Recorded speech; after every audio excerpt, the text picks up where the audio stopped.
So, hey guys, welcome back to the channel. This is story about what if Naruto neglected by his family and was a prodigy. Part 3. If you guys enjoy this, what if, and want next part, let me know before starting the video, comment down below. Please support for more awesome what if content. And leave a like and don't forget to subscribe to my channel. And also share this video with your friends. And check out the description. And check out my playlist.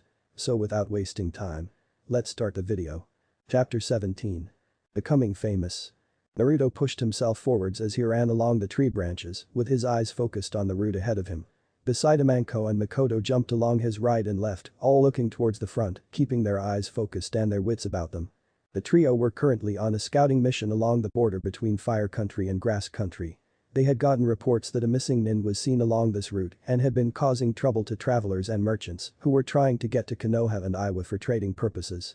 They originated from Wave since Wave was a major trade point in the elemental nations, and this missing nin had caused the trading to get many major delays.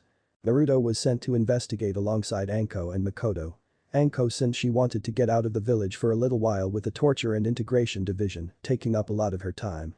While Makoto was sent since Minato wanted a well-known shinobi on this mission, in case things did not go their way. Itachi meanwhile had joined the Anbu and was quickly rising to the rank of an Anbu captain. Naruto, though offered to become an Anbu, settled instead with becoming a Jonin. The life of an Anbu was not the one he wanted. Anko, not wanting to be left behind, had managed to get pushed to special Jonin. While her taijutsu and summons were easily Jonin level, she still had to work on her ninjutsu and stamina portion of her skills, something Makoto was helping her with when possible. The trio were running almost on the border between the two countries, and they were surprised that they had not run into any Iwa shinobi yet, since most would have had patrols in the area, similar to what they were doing. "Do you sense Naruto?" Makoto asked as Naruto focused on his surroundings.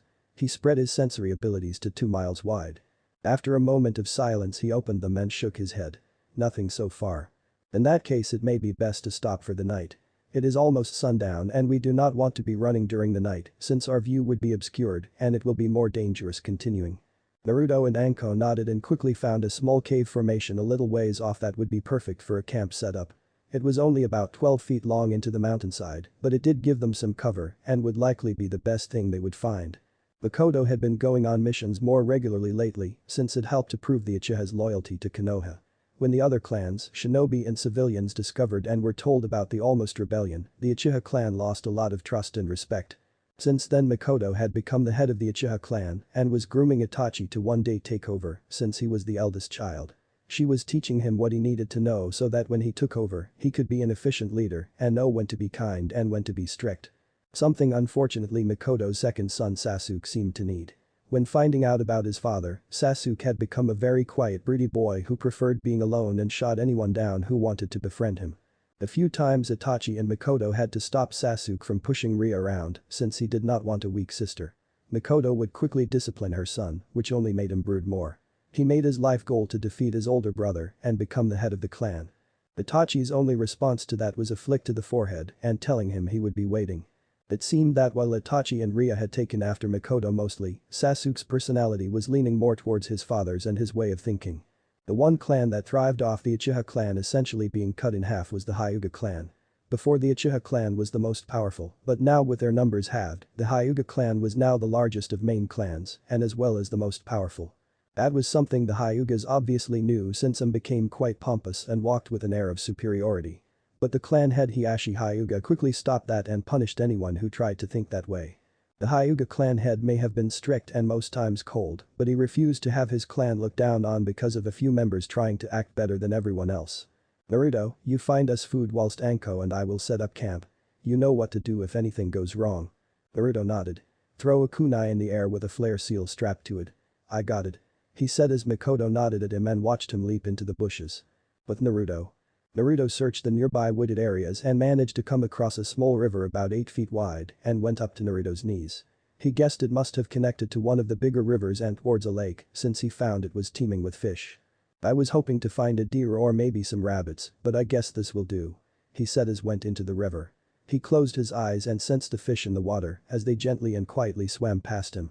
Waiting for a few moments his hand suddenly struck the water and a moment later his hand left the water and had a fish in his hand. Smiling, he threw the fish onto the river bank and he copied this movement 5 more times until he had about 6 fish all resting on the riverbank. Nodding and thinking to himself, he just stood in the water for a few moments as he took in the clean air of the forest. He enjoyed the forest when it was peaceful and in a strange way felt one with it. Whether that was because of his Mokuton or it was just him. I should get back. No doubt Anko and Makoto will want their dinner. Anko, after all, has a stomach that seems endless. He thought the same could be said about him. Stretching his arms and cracking his shoulders, Naruto got out of the river and shook his legs, making small splashes of water hit the dirt and grass. He picked up a 6-fish 3 to a hand and began walking, though before he could move a chakra signature appeared to his surprise coming from behind him. He frowned when he felt it was panicked and possibly injured from the erratic feelings he was getting from it. A moment later a second, stronger signature appeared and quickly determined that the first signature must have been running from the second one. The second signature was definitely Jonin level, while the first was lower than a Jonin, but a bit higher than a Chunin. Looks like they're about a mile away. He thought and could feel the stronger of the two closing in fast. Biting his lip, Naruto quickly made a shadow clone. Go back to Makoto-sensei and Anko, tell them what I have sensed. I will put a flare kunai in the air when I have arrived at where the two signatures are. The clone nodded and took the 6 fish before he ran back to the camp while Naruto turned, made sure his blade was strapped to his side before he pushed off as quick as he could and towards the location. As he ran, he could sense the two signatures getting closer and closer before he felt the first suddenly stop, almost like it was making a last stand. The second drew closer and flared its power. Naruto ducked under some branches and moved quickly and quietly through the trees, hardly leaving a mark on the branches from how fast he was going. Pushing off from the trees, he quickly found himself very close to the two signatures and found that they were in a small clearing. He poked his head through the bushes as quietly as he could and observed who the two signatures were. He first focused on the stronger of the two. He was a man in his late 20s, maybe early 30s, and had blue eyes with a darker ripple around the pupil, waist-length green hair, with the top 2 bangs falling down on his cheeks on each side, and having dark fleshy lips. He wore a grey hooded mantle with 3 red stripes. Under the mantle was a dark brown sleeveless vest falling to his knees where the inside was purple, a light brown belt, and light grey pants. All over his body were various protective bandages on his chest and legs. Naruto knew who he was from studying the bingo books. This man was Raiga Kurosuchi, a missing nin of Kiri, former member of the 7 Swordsmen, wielder of the dual swords Kiba and A-rank shinobi. A very deadly foe. Naruto thought before he turned to the other signature and almost fell out of the tree when he saw who it was. 4 years had passed since he last saw her, and yet she looked almost exactly like the last time he saw her, other than the fact she was 4 years older as well. Her black hair was still short and stopped just past her chin. Her uniform was similar as well, though now she had the pale brown Chunin jacket added to it. What are the chances of her being here? He thought to himself before he saw the swordsman raise the twin Kiba blades. The pair of swords were slim and straight double-edged blades. Both blades also have an upward curved bladed prong near the tip of one side of the blade and another one near the base of the blade's other side. Makoto-sensei will probably yell at me for this. He thought before with a burst of speed, pushed himself off the tree branch and landed between the two. The 2 Kiba blades were coming down at him, so he drew Shusui out and managed to block the strike. When he blocked it, he threw a kunai into the air, causing a flare, though no one was paying any attention to it. Naruto interference caused both to be surprised seeing another shinobi nearby, though Kurosuchi had her jaw hanging open as she looked at Naruto. What is he doing here? Raiga pushed himself away a couple of meters and looked at the person in front of him. Iroi Senkum? Was his first thought before he realized the person in front of him was too young and the hair was too short as well as the eyes. Who are you boys? Why are you interfering? Raiga asked as he took 2 steps forward with the Kiba blade held tightly in his hands. Naruto shrugged. I was in the neighborhood and I heard fighting. I came to check it out and you can imagine my surprise when I found a member of the 7 swordsmen fighting an injured Iwa Kunoichi. So why interfere? Last I checked, Konoha hated Iwa and vice versa. Oh, they still do, but I think it's a stupid rivalry. Personally I have no problem with Iwa and this girl here I know in a way. I don't really want to see her get killed. Naruto looked behind him for a moment to look at Kurosuchi injuries. Her right leg had a big gash in it and a small bit of the bone was lodged out of her skin. It was a surprise that she managed to run as fast as she did with that kind of leg injury. He turned back to look at Raiga. You can't beat me, brat. I was once a member of the 7 swordsmen, 7 of the best users in all of Kiri. You think you can hold a candle to my skills? There's one way to find out. I have always enjoyed fighting strong opponents and I have always wanted to fight one of the 7. Kurosuchi, who was lying behind them watching this unfold, did not understand it. She did not understand why he was protecting her. Shouldn't he hate her? After all, Iwa and Konoha were like oil and water. They just don't mix. As Naruto readied himself again, he felt his Kage Bushin from earlier disperse, and now knowing that Anko and Makoto were on their way. Kurosuchi. Naruto called, getting her attention. If you can move, then I suggest you move out of the clearing unless you want to get involved in your current state, he said. Kurosuchi gave him a mild glare but quickly dropped it before she did her best to crawl away. Focusing in front of him, Naruto's eyes went slightly wide when he saw Raiga now just a few feet from him with the Kiba blades coming down on top of him. He quickly brought Shusui up and blocked the strike and held it there as Raiga slowly began pushing him back, using his superior physical strength against Naruto. As Naruto got pushed back, he released the hold from the two blades and ducked a swing. He then cocked his fist and threw it towards Raiga's side. Raiga though saw it coming and jumped a few feet away, only to see the punch cause a crater to form into the ground. I have to watch this one carefully. He thought, now recognizing that Naruto was not some run-of-the-mill shinobi. Raiten Raikyu. Raiga said as a ball of lightning formed in his hands and he threw it towards Naruto. Naruto though saw the ball coming. Futen. Tatapa. A burst of wind shot forward, stopped the lightning ball dead in its tracks and made the lightning dissipate. Naruto pushed off from the ground and went to deliver a hard kick to Raiga's stomach. Raiga however caught Naruto's foot and twisted it, making Naruto's body twist in the air before he fell to the ground. The slightly dazed Naruto saw one of the Kiba blades coming towards his head and moved it to the side, narrowly dodging the top of the sword. He brought his left leg up and kicked Raiga away, making the swordsman's feet skid along the ground a few meters before he stopped. Naruto got back up, but Raiga threw one of the Kibas towards Naruto's face, and Naruto narrowly dodged it again, but this time felt the tip of the blade slash against his cheek as a bit of blood trickled down it. Naruto pushed himself away. Suiten Mizu Dangan no Jutsu. Raiga quickly did the same. Suiten Mizu Dangan no Jutsu. The bullets from each side collided with one another, neither managing to hit the opponent, and the jutsus quickly cancelled each other out. Raiga and Naruto battled, both trying to get the better of the other, as Raiga swung one of the Kibas at Naruto, who managed to block the blade. Raiga then brought the second Kiba up and aimed it at Naruto's abdomen from the side. Naruto saw it from the corner of his eye, and the blade hit Naruto. Kurosuchi gasped a little seeing Naruto get hit, but then saw his form burst into smoke and be replaced by a log. Raiga looked around for a few moments before he saw a shadow forming beneath him.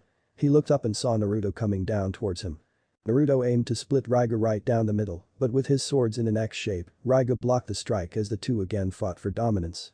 This time though, Naruto used his footwork to his advantage and managed to slip his right leg between Raiga's. He then leaned forward as their blades were crossed and head-butted the swordsman, making him stumble back. Taking the chance, Naruto threw a chakra-enhanced kick to Raiga's stomach, making him tumble and skid to the ground. Raiga fumed as he got back up and felt a small trickle of blood go down his forehead before quickly sweeping it away. From the side of the clearing, Kurosuchi was watching in slight awe. She looked at Naruto and could not believe that someone her age was managing to hold his own against someone as strong as one of the 7 swordsmen.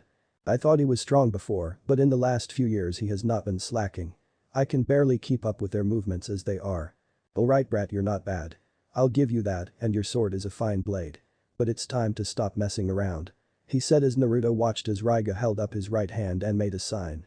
Kurigakure no Jutsu, he said as Naruto watched in panic as a heavy mist began to form around the field. As the mist settled in, he managed to notice as well before the mist covered the top that the sky had darkened and thunderclouds had set in. As the mist finally settled, Naruto could barely see 6 feet in front of him. His view was completely obscured and he quickly knew that eyesight was not going to help him here. I have to use my sensor abilities for this one. They might be the only thing I can use in this situation. Now you are in my territory, boy, Raiga said as though his voice could be heard from all directions. Naruto guessed he must have been projecting his voice with his chakra. This is a little trick I learned from my old pal Zabuza. Well, more like stole it from him, but it's all the same. If you are trying to scare me, then you will have to do a lot better than that, Naruto called but heard a low chuckle. We shall see, he said before Naruto heard thunder rumble over and could scarcely see a bright light suddenly strike not far from him. He sensed Raiga was about 20 meters to his left and threw a few shurikens in that direction. He heard some clanging before Raiga's voice was heard again. Ikazuchi no Kiba. Naruto could barely see a lighting current that must have originated from Raiga shooting towards the sky and saw it ripple along the skyline. After a moment, Naruto's eye widened and quickly jumped to the side and rolled away just as a bolt of lightning formed and shot down towards the ground, making a small explosion occur. That was too close, Naruto thought before he went back to sensing for Raiga, who was now 10 meters behind him. He quickly turned around and blocked a strike from Raiga. Sanjiroku pound HM. Naruto called as Naruto slashed the air and made an airstrike sail towards Raiga. Raiga though only grinned as he ducked and rolled out of the way and went back to using the mist. Ikazuchi no Kiba. Naruto once again heard as he saw lightning shoot into the sky again, and Naruto once again managed to roll out of the path of the falling lightning strike. However, as he rolled, he inadvertently rolled towards Raiga, who was waiting for Naruto, and drove the Kiba into Naruto's side. Naruto sensed him at the last second and moved to the side, but still the blade managed to cut his side and make blood begin to pour out of the wound. Naruto jumped away and clutched the wound. This is not good timing. He thought as the hand over the wound began pumping healing chakra into the cut, hoping to heal it enough. It looks like the young swordsman is now injured. I guess he is not as strong as he thought he was. Raiga taunted. Naruto took a calm breath. Okay, enough is enough. No more letting him toy with you like this. The next strike he might land on me could be the last. Use the training your senseis have given you. As his left hand poured some more healing chakra into the wound, Naruto brought his right fist up and slammed it into the ground, causing the entire field to quake and become dislodged as large rocks and debris shot all over the place. Raiga, who was going to strike Naruto again, lost balance and stumbled just as Naruto managed to sense where he was again. Pushing himself forward, Naruto clashed blades with Raiga again as Raiga tried to force Naruto back. He managed to do so, but watched as Naruto burst in a puff of some. Where is he? He thought as he tried to look around, only to realize that the tables had now turned and Naruto was now using the mist to his advantage. Not wanting to let a kid beat him, Raiga put his blades in the air as lightning hit the blades and electricity covered his entire body. Rejeki no Yoroi. This is only good for one attack, but I will kill you. Naruto listened nearby as he closed his eyes and sensed Raiga. He could tell that jutsu in particular had taken a lot of chakra from him, and sooner or later the guy would be running on empty, while Naruto's large reserves still have plenty in them. His wound on his side was now partially healed, though as soon as the battle was over, he would need to finish the job and bandage his side. The armor was similar to what the Raikage used, only nowhere near as strong. Naruto gathered chakra and built it up in his body. If I can use a powerful burst of chakra to release it, then it should be possible to do something similar for this jutsu. Nothing can get through this armor. Be thankful that afterwards I will give you a proper burial. I'll pass. Naruto thought before he gathered earth chakra in one hand and water in the other. He slammed them together and was thankful that the mist was in full effect. Mokuten Mach is Mchikakyari. He said silently and grinned as moments later he felt Raiga become panicked and a loud cry echoed out. Where is he? Raiga said to himself as he looked all around for Naruto, hating that he was now the one being toyed with. Trying to get a lock on the young shinobi, Raiga was about to push off towards where he thought Naruto was, but before he could move, he felt two sharp objects pierce into his ankles, going straight through the bone. Ah! Raiga cried out as he dropped one of the kibas, making the lightning around him disperse and leave him. He crouched down as his hands held his ankles, pain was shooting along his ankles like fire. From afar, Naruto heard the dropping of a blade and used this moment to his advantage, and perhaps now would be a good moment for him to use a new technique of his. Bitoryu. Kumabachi. He said as he ran towards Raiga and jumped into the air. As he descended down towards Raiga, he positioned his blade into a stabbing position. Humming down from the air, he saw Raiga stand up shakily and at the last moment saw Naruto coming down towards him. He tried to move, but his ankles were in too much pain. He tried to block it, but he was too slow and his last technique had taken a lot out of him. Naruto's blade came down upon him and went straight through the right side of his chest. Naruto stood like that for a moment as his sword impaled the former Kiri shinobi before he drew it out and put Shusui back into its sheath. He then gathered a big amount of chakra before a few moments later he released it all. The result was what he wanted as the mist around him began to disappear and clear up. As it faded, he saw that beside Kurosuchi were Anko and Makoto, both looking worried. Though he saw Makoto's shocked look when she saw Raiga slump to his knees on the ground. Whoa. He heard Anko say as Kurosuchi nodded from her seat on the ground. I wondered when you two would get here. He said. He saw Makoto look at him with a scowl on her face, but then saw her attention focus back behind him. Turning around, his eyes widened when he saw Raiga starting to stand up and grabbed his two kiba blades. Wow. What a guy. Now I know why he was a member of the Seven. This is not over yet, brat. Now until one of us is dead on the ground. Raiga managed to wheeze out, even though his hands were barely able to hold the two blades. From the side, Anko was about to step forward but stopped when Makoto put an arm in front of her. This is not our fight, Anko. This is a battle between two swordsmen. If we intervene now, then we would only shame them both. This will most likely be Raiga's last stand. She said. They saw Naruto turn back around and grip his sheath as he got in a position that all three recognized. The whole field was silent as the two Kenjutsu users stared at one another. Raiga, despite the pain in his ankles, ran forward as the kibas lit up, covered in lightning again. Every step he took sent waves of pain through his ankles, but he ignored it for this last moment, knowing it might be his last. He swung his blades down. Rare no Tatsumaki. As he closed in, Naruto closed his eyes and put his hand on the handle of the shusui, and once Raiga got close, he snapped them open.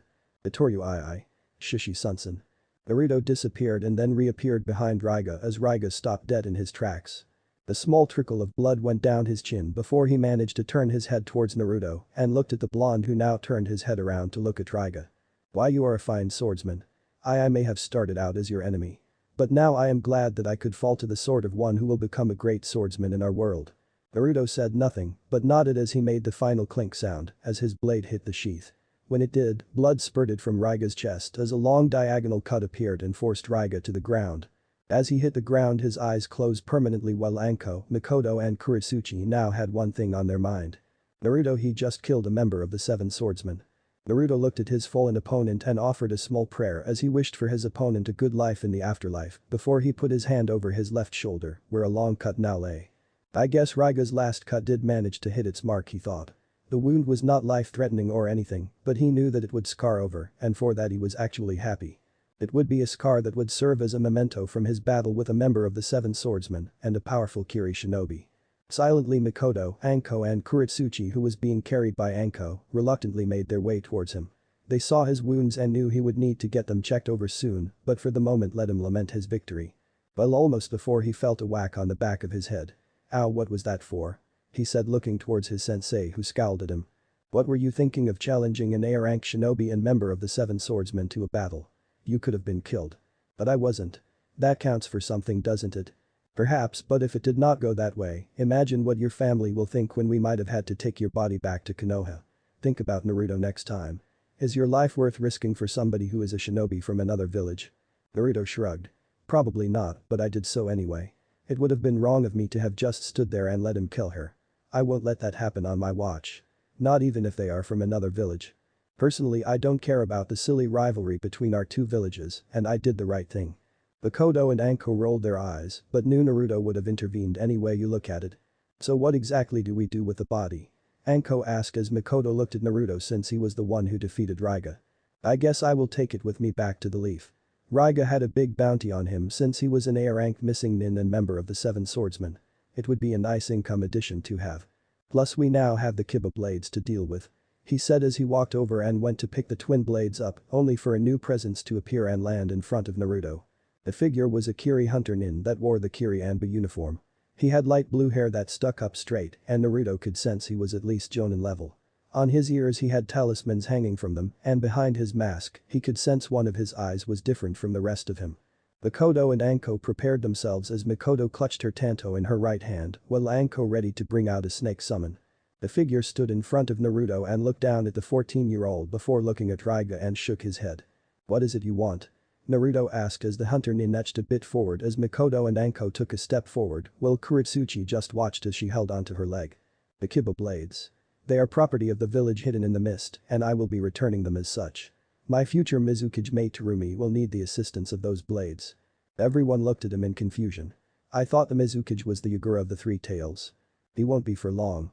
Our Kiri rebellion will soon gain victory and Yagura's reign of terror will soon end. The Kiba blades will help in his end and the nickname Bloody Mist Village can finally be put to rest. Naruto looked towards the Kiba blades that were right in the middle of the two of them. He saw the rebellion hunter nin reach for his kunai pack slowly. Not wanting to cause any problems, Naruto took a step back. The hunter nin took this as a signal that Naruto would not take the blades. He leaned down and picked them up before he sealed them in a storage scroll. But when he went to collect the body of Raiga, Naruto stopped him by putting Shusui on his neck. I don't think so. I triumphed over Raiga and I will be collecting his bounty. This will not be. Listen buddy. If you have not noticed you are outnumbered 3-1. I could have fought over those two blades, but I didn't because I knew there could be problems between Konoha and Kiri if I did that. The last thing I want is to bring unnecessary battles or war to my home. But this is where I draw the line. I will be collecting the bounty from Raiga's head. Naruto then leaned in and whispered in the hunter nin's ear. Unless you want me to tell the Hokage and the Hyuga clan that you have a Byakugan in that eye of yours. He said making the blood run cold through the hunter nin. He looked towards Naruto and retracted his hand away from Raiga. Without missing a beat, the Kiri Hunter Nin jumped away onto one of the tree branches and sped off. Naruto meanwhile sheathed his blade and stored Raiga's body in a storage scroll. He walked back over towards his comrades and guests and headed back to their campsite. Naruto picked up Kurosuchi's bridal style, making the girl blush and wriggle, but a raised eyebrow from Naruto quickly made her stop and go quiet. As they ran along the treetops and Naruto verifying that Kurosuchi was okay to be with them, the Iwa girl made the best of what she got and leaned into Naruto. Next day. The next day Kurosuchi was in a similar position as she held onto Naruto's neck from behind as he piggybacked her with Makoto and Anko slightly in front of him. The rest of the night had been uneventful as Naruto healed Kurosuchi's wounds while Makoto used her limited knowledge of medical jutsu to heal Naruto. But once they got back to the village he would have to go to the hospital to get them checked over. Not much had been said from Kurosuchi other than thank you for the food and shelter from the Leaf Shinobi. Currently they were escorting Kurosuchi to the border between their two countries and would drop her a little distance away from a patrol station. Makoto did not want to risk the Iwa Shinobi, thinking they were hostile. Since grass country was between their two countries, they would drop her off at one of the spots Iwa Shinobi stop at regularly in the border country. "You okay back there?" he asked as Kurosuchi nodded. "Are you going to say anything other than nod or shake your head?" He got his answer in the form of a shaking head. He pouted a little before shrugging. "Suit yourself. Be ashamed not to hear that pretty voice of yours. I'm sure it makes many men and some women tingle when they hear it." Naruto smirked a little when he saw her face heat up and felt her flick his ear. "Don't say such things." "Fine, fine," he said back, just happy that she finally spoke. "So. What have you been doing since our battle during the Chunin exams? Getting stronger I bet." "Of course, I said I would and I will still want a rematch one day for that humiliating defeat you gave me. I thought you were going all out against me, but your match with the Uchiha was even more earth-shaking. I hate it when people hold back against me. Hey, you can't blame me for not going all out. I had a genius Uchiha to go up against. I needed some tricks up my sleeve and I could not reveal them all in the match with you." Kurosuchi huffed. "Yeah, well, don't think you're going to win next time. I will show you how strong I have become. My father and grandfather have both been training me non-stop for the last 4 years." Naruto nodded. "Well, when you want your rematch then I will be happy to give you it." Kurosuchi nodded back. She turned to look at Anko and Makoto and could see they were both looking at her from the corner of their eyes, obviously making sure she did not try anything. "So why did you help me?" she asked as she saw Naruto turn his head to look at her. He shrugged again. "Why not? I mean, I know we are from two different villages that happen to not like one another very much, but I could not just let you sit there and die. You do know that most would have just let it happen, right?" "I know, but I guess I am not like most people." "Most people would say that, thinking they have something different that makes them stand out." "True, but I guess in my case it is true." Kurosuchi looked at him before she nodded again and leaned closer towards him as she looked into his violet eyes. She had to admit that his eyes were very beautiful. Since she knew Yondaime had blue eyes, she guessed he inherited his violet eyes from his mother. And she would also admit that he was quite handsome. She looked over towards Makoto and Anko again to see that they were not watching them anymore. Gathering a bit of courage and hoping no one found out about what she was about to do, she leaned over his shoulder more, which made him look towards her. Before he could do anything or react, Kurosuchi's lips pressed against his. It was quick and did not even last a second, but he felt her soft lips against his and could taste cinnamon on them. It made him want to lean in and kiss her back, but stopped when he almost tripped over and fell to the ground. "Tell no one." That was just a way of saying thank you. "Don't look into it," she said before she looked away. Naruto could not say anything since he was too gobsmacked to even respond, so he settled for nodding. He then turned back in front of him and kept running along the treetops. The group stayed silent for the rest of the time before they eventually reached the spot where they would drop Kurosuchi off. She was able to walk slowly towards the patrol station and she watched as the trio of Leaf Shinobi left the area. Though she saw Naruto turn his head to look at her and the two just looked at each other and their faces went a little red and heated up before turning away. As they left, both had a tiny smile appear on their faces while Kurosuchi shook her head. "Calm down, girl, it was just one kiss." "A kiss you initiated," she thought before making her way to her destination. Naruto meanwhile thought similar things. It was just one kiss. It did not mean anything. Right. Konoha 3 days later. Minato sighed and leaned back in his chair to take a moment's rest as the paperwork just built up and up on the table. He did try the Kage Bushin to conquer it, but his wife put that idea down, saying he could not cheat his way through it and had to man up. "She is so cruel to me." He cried inwardly before shaking his head and sitting upright as Kushina and Makoto walked through the door, both happily chatting and smiling. "How is he?" Minato asked, referring to Naruto. He's fine. Kushina answered. Shizune said most of the injuries have already healed, but the bigger wounds like the one on his shoulder and side will scar over. Minato nodded and leaned back again and whistled. Our son, who is 14 years old, managed to defeat one of the 7 swordsmen. Who would have thought it, even if Raiga was not one of the stronger members. The moment they returned, Mikoto sent Naruto straight to the hospital to get his wounds looked over and sent Anko with him. Then when she arrived at the Hokage office, Minato and Kushina were in the office making out on the desk. Mikoto quickly spoke up since she did not think the village needed an Uzumaki Namika's baby. No. 5. After relaying what happened on the mission and getting to Naruto, Kushina had completely blurred out of the room as she ran so fast to the hospital that most only saw a red blur barreling past them. When she arrived, she all but smothered her son into her chest and was checking him over before lecturing him about fighting a member of 7 swordsmen, saying he could have been killed. Minato was the same, though inwardly he could not have been any prouder. As the trio spoke, Jiraiya jumped through the window and threw a bingo book at Minato, who quickly caught it. "There reason you threw this to me, sensei?" Jiraiya frowned. "Take a look at page 165 and see what your son has done." Everyone frowned at the tone, but Minato quickly opened up to page 165. Mikoto and Kushina looked over to see what they were supposed to be looking at before they all went pale and eye-wide when they saw the brand new member of the bingo book. Chapter 18. On my way. Naruto woke up and his eyes flickered as his gaze looked over towards the window in his room, getting a good look at the sky and the few clouds that hovered along it. Turning over, he then looked up at the ceiling for a moment before he felt a familiar feeling between his legs. He looked down and groaned again when he saw his manly part was erected and making a sizable tent form from his covers. It had been that way ever since he last met the Iowa girl Kurosuchi. He blamed that quick kiss she gave him because since then he had not been able to get her out of his head. Every time he thought of her, he could still taste the cinnamon from her lips and as well as feel how soft her lips were. What are these feelings towards her? I don't understand them. He thought, since just the thought of her and her light pink eyes made his stomach do a few flips and his heart flutter. Could I have feelings for her? He wondered, since it sounded so stupid if he did. He had only properly met her twice, and one of those times she was trying to kick his ass. He did not dare speak to anyone about this. If someone he knew discovered he was developing potential feelings for a girl from Iowa, the granddaughter of Tsuchikage no less, it would bring trouble, and he knew it would cause even more problems between him and his family. His friends might accept it, but he dreaded what his parents would have thought about it. Especially considering how Iowa thinks of his father. Sighing and getting out of bed, he took a quick shower and dressed in some comfy civilian clothes since he had the next few days off. At 15, Naruto was now 5'8" and was now taller than his mother and the same height as Tsunade. His hair was kept short since if it got longer, then he would just look like his father. The main noticeable change was that now on Naruto's forehead was a purple diamond mark just like Tsunade has on her forehead. Since the news of his battle got out with Raiga Kurosuchi and that he was now in the bingo books as an A-rank shinobi, Tsunade and others knew that Naruto would be targeted by bounty hunters, shinobi, and missing nin. So Tsunade decided that to make sure he had a better chance of surviving an encounter with a potentially stronger opponent, she placed the creation rebirth seal on his forehead. That way Naruto could store chakra into that seal, and if Naruto is injured to a point where he might die, then he could release it if stored enough chakra and heal all his wounds. Plus it helped that Naruto had some knowledge of medical jutsu thanks to his training with Tsunade. Tsunade knew that the jutsu would shorten his lifespan as did Naruto if he ever used it, but to her, she would rather Naruto lose 5 years of his life than lose his life altogether.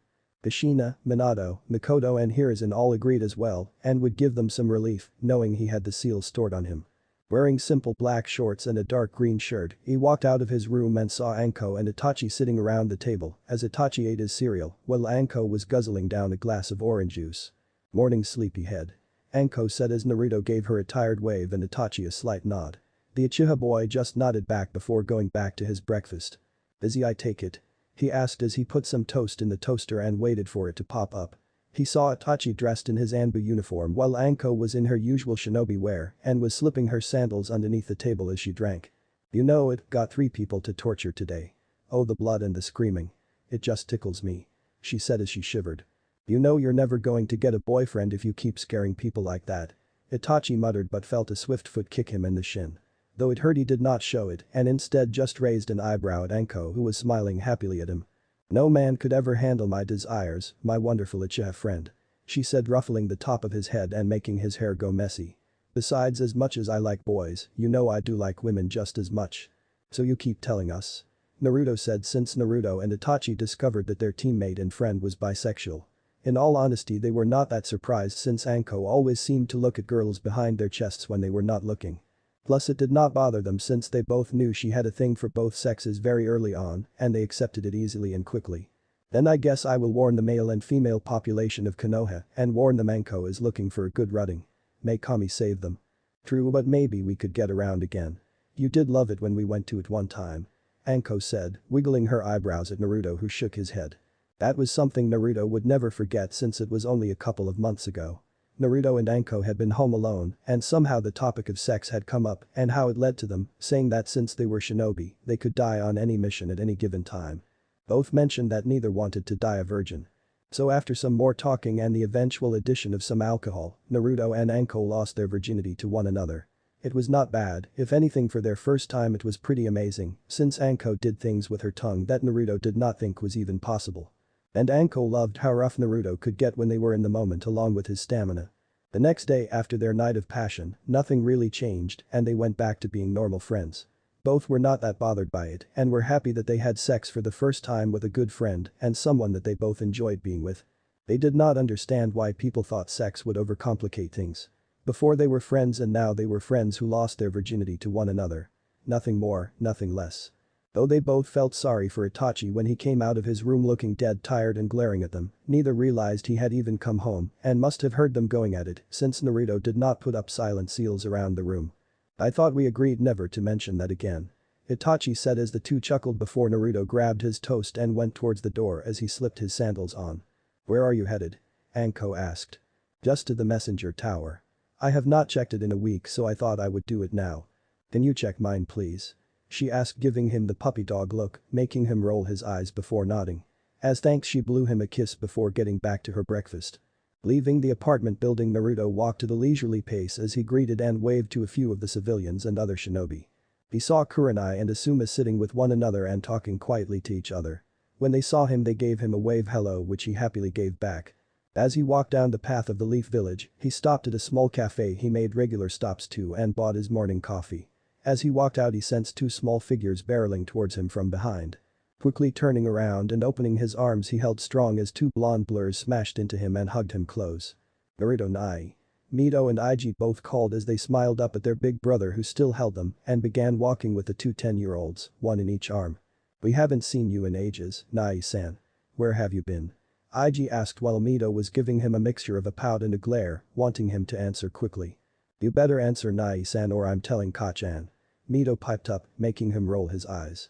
If you must know then I have been on a lot of missions over the last 2 months, so I have not been home much.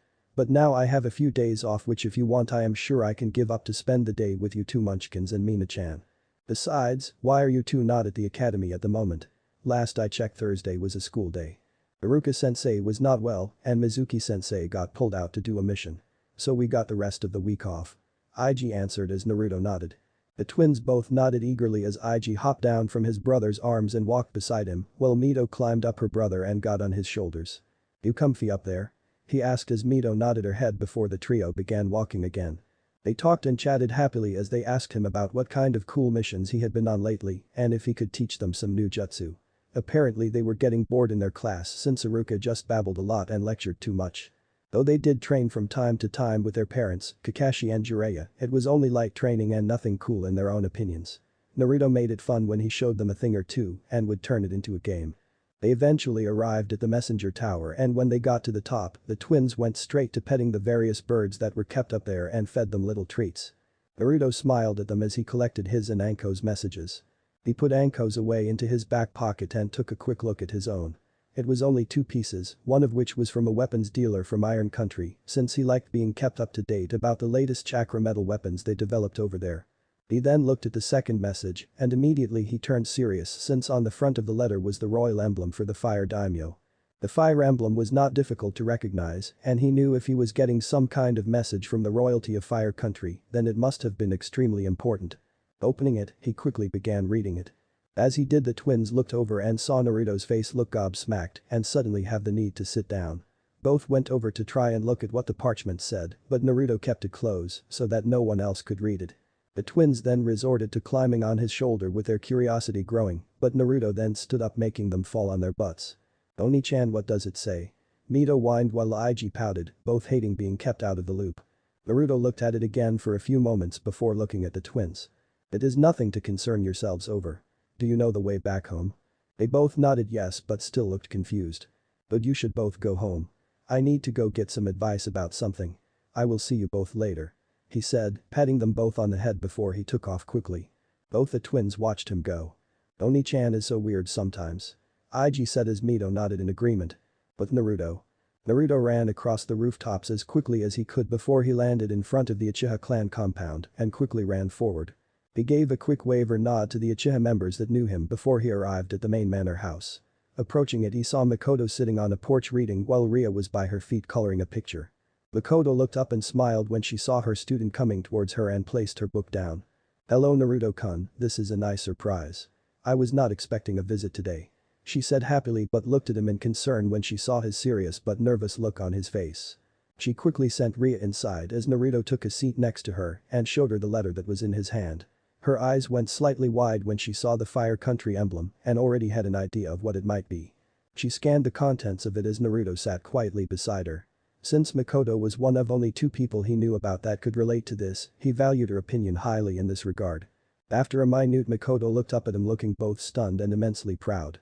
They want you to join the Guardian Shinobi 12. She asked as Naruto nodded in his head. Naruto, this is such a huge honor. Oh, I am so proud of you. Makoto leaned forward and hugged him in congratulation, which Naruto quickly reciprocated before they broke off. What should I do? I mean, should I take it?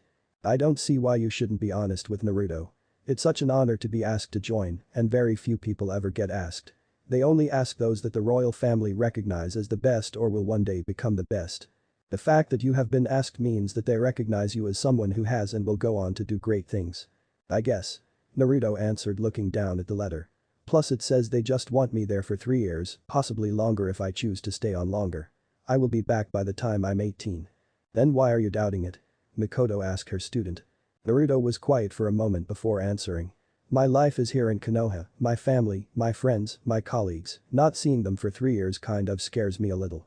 I know it sounds silly, but I would be on my own if I go. When I am in trouble or need help then I have people here to fall back on. You, Itachi, Anko, Jiji, Tsunade-sensei, Shizune-chan. Ka-san and Tu-san. Makoto nodded and she understood. Every time Naruto left the village for a mission, he was either with a team or with people he knew. Now if he went he would be going on his own. As strong as Naruto was, the one thing he always hated was being on his own, and Makoto knew that. Don't use your head for this Naruto. That is the best advice I can give you on this. She said as he looked back at her. If you use your head you will overthink it and start weighing the pros and cons. Tell me Naruto, what does your heart tell you to do? Do you want to stay in Konoha or do you want to go and join the Guardian Shinobi 12 for 3 years? Know now that whatever you decide you have my full support as both your aunt and your teacher. Naruto nodded and sat there for a moment as Makoto leaned back and just observed her student as he thought it over. In her own opinion, she wanted him to go because she knew it would be good for him. It helped her become where she was today as a shinobi and she knew that it would do wonders for Naruto. It would start him on his path to becoming a shinobi that will rock the foundation of their world just like so few before him had done. He had the potential, it was one of the reasons she wanted to be his sensei.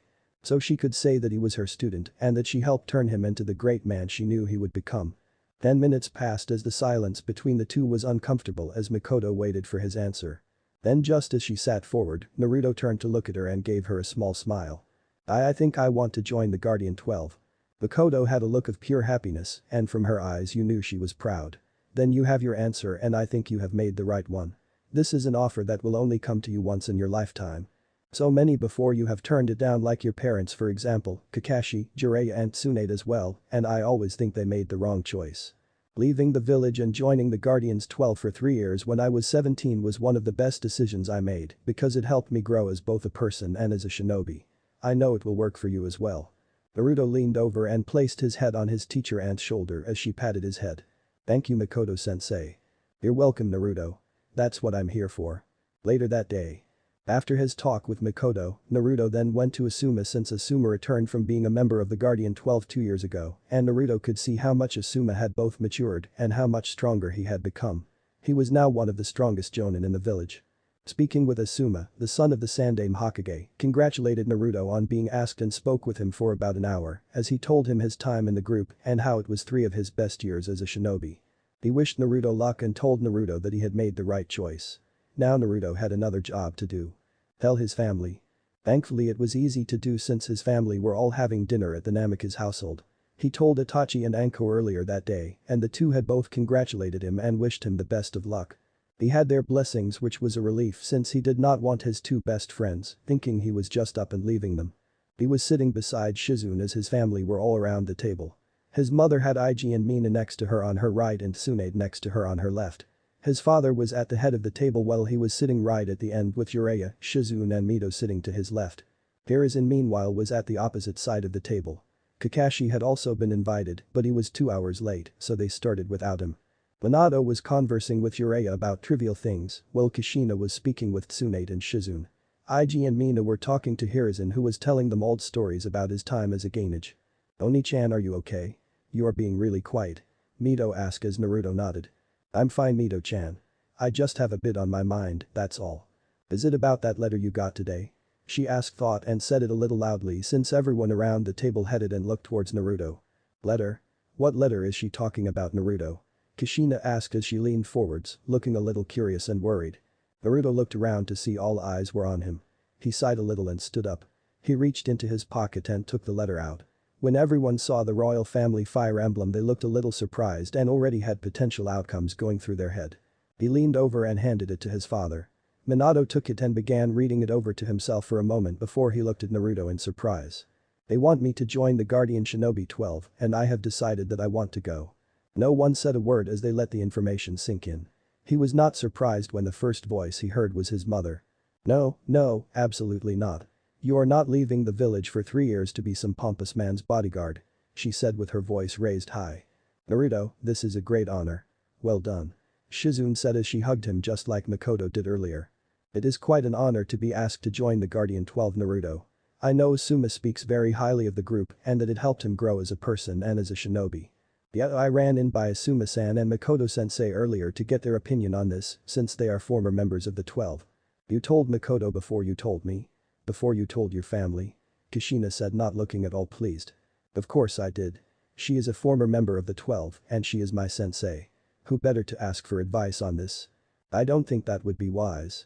Jiraiya piped up as attention was drawn to him causing Naruto's eyes to narrow at the man. He had very little respect for the perverted Sannin and viewed him with much contempt ever since the man showed that he cared very little for Naruto, as if he cared at all.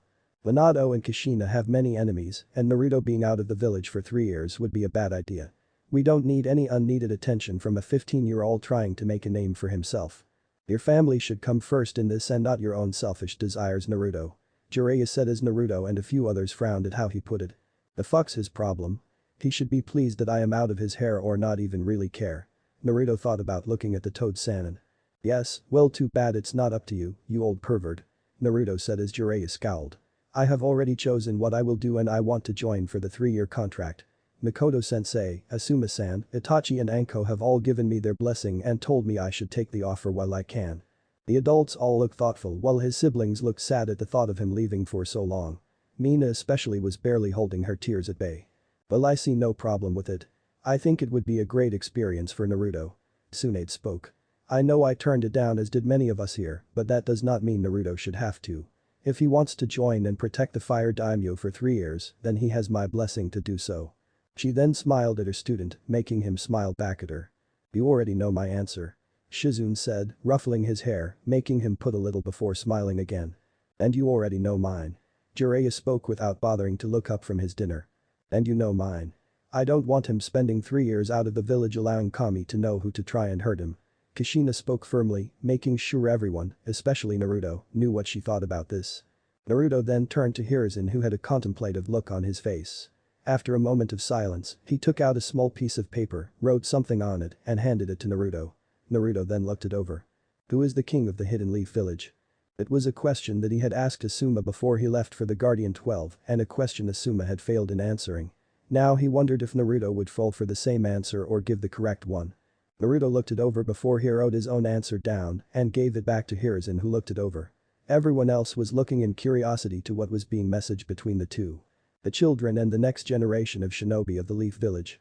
Seeing the answer and knowing it was the correct one, Hiruzen smiled and nodded at Naruto. You have my blessing to go to Naruto. Thank you, Gigi. Naruto was relieved that Hiruzen was okay with him going. Turning around then looked at the only person who had not answered yet. Minato sat in his seat and everyone turned to look at him waiting for what his answer would be. Being Hokage, he should have been used to being looked at in such a way and being used to the pressure. But since this was his son who the topic was mainly about, he could not help but feel a little nervous. He knew that the disadvantage would be that Naruto might be targeted by his or Kushina's enemies, as well as die protecting the fire daimyo, since there would have been hundreds if not thousands of rogue shinobi or mercenaries that would want the head of the daimyo. The advantage though would be that Naruto would get to see more of the world, he would train with some of the strongest people in Fire Country and would be put in a positive light and gain the favor of the fire daimyo. Having a daimyo on your side could only be a great boost for any shinobi. He looked the letter over again quickly before looking up at his eldest. When would you leave?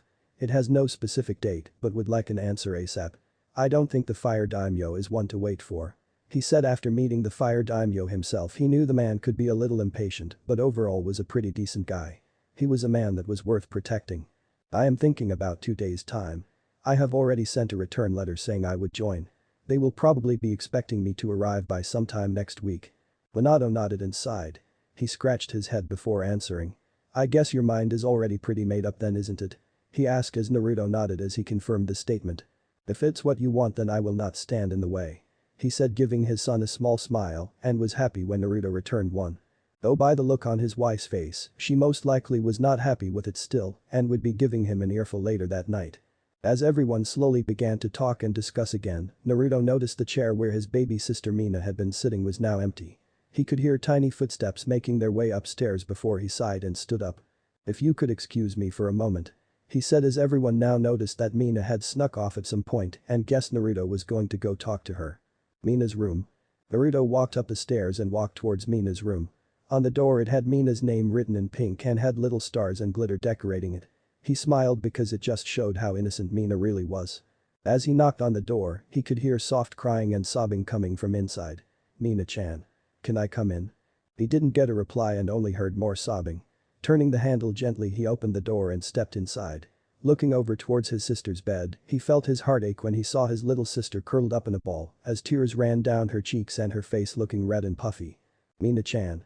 He said softly as he went towards her bed and kneeled beside her, going down to her level. He pushed a strand of hair out of her face and gave her a soft pat on the cheek. Please don't cry, my little Haim. It hurts seeing you so upset. She sniffled as she ran her hand across her nose. Naruto pulled a tissue from a small tissue box on her bedstand and had her blow her nose before he wiped away some of the tear from her eyes. As he sat on the bed, he felt her get up and crawl onto his lap. She put her head on his chest and wrapped her arms around him as her little legs dangled off the side. I don't want you to go. I don't want you to leave me. Naruto sighed and put his head on top of hers as he hugged her back. I know it might be weird without me around, but it will only be for 3 years. Then I will be back and we will be together again. You need to understand, Mina, that this honor I have been given only comes around once in a lifetime. If I don't take it then I might always regret missing the opportunity.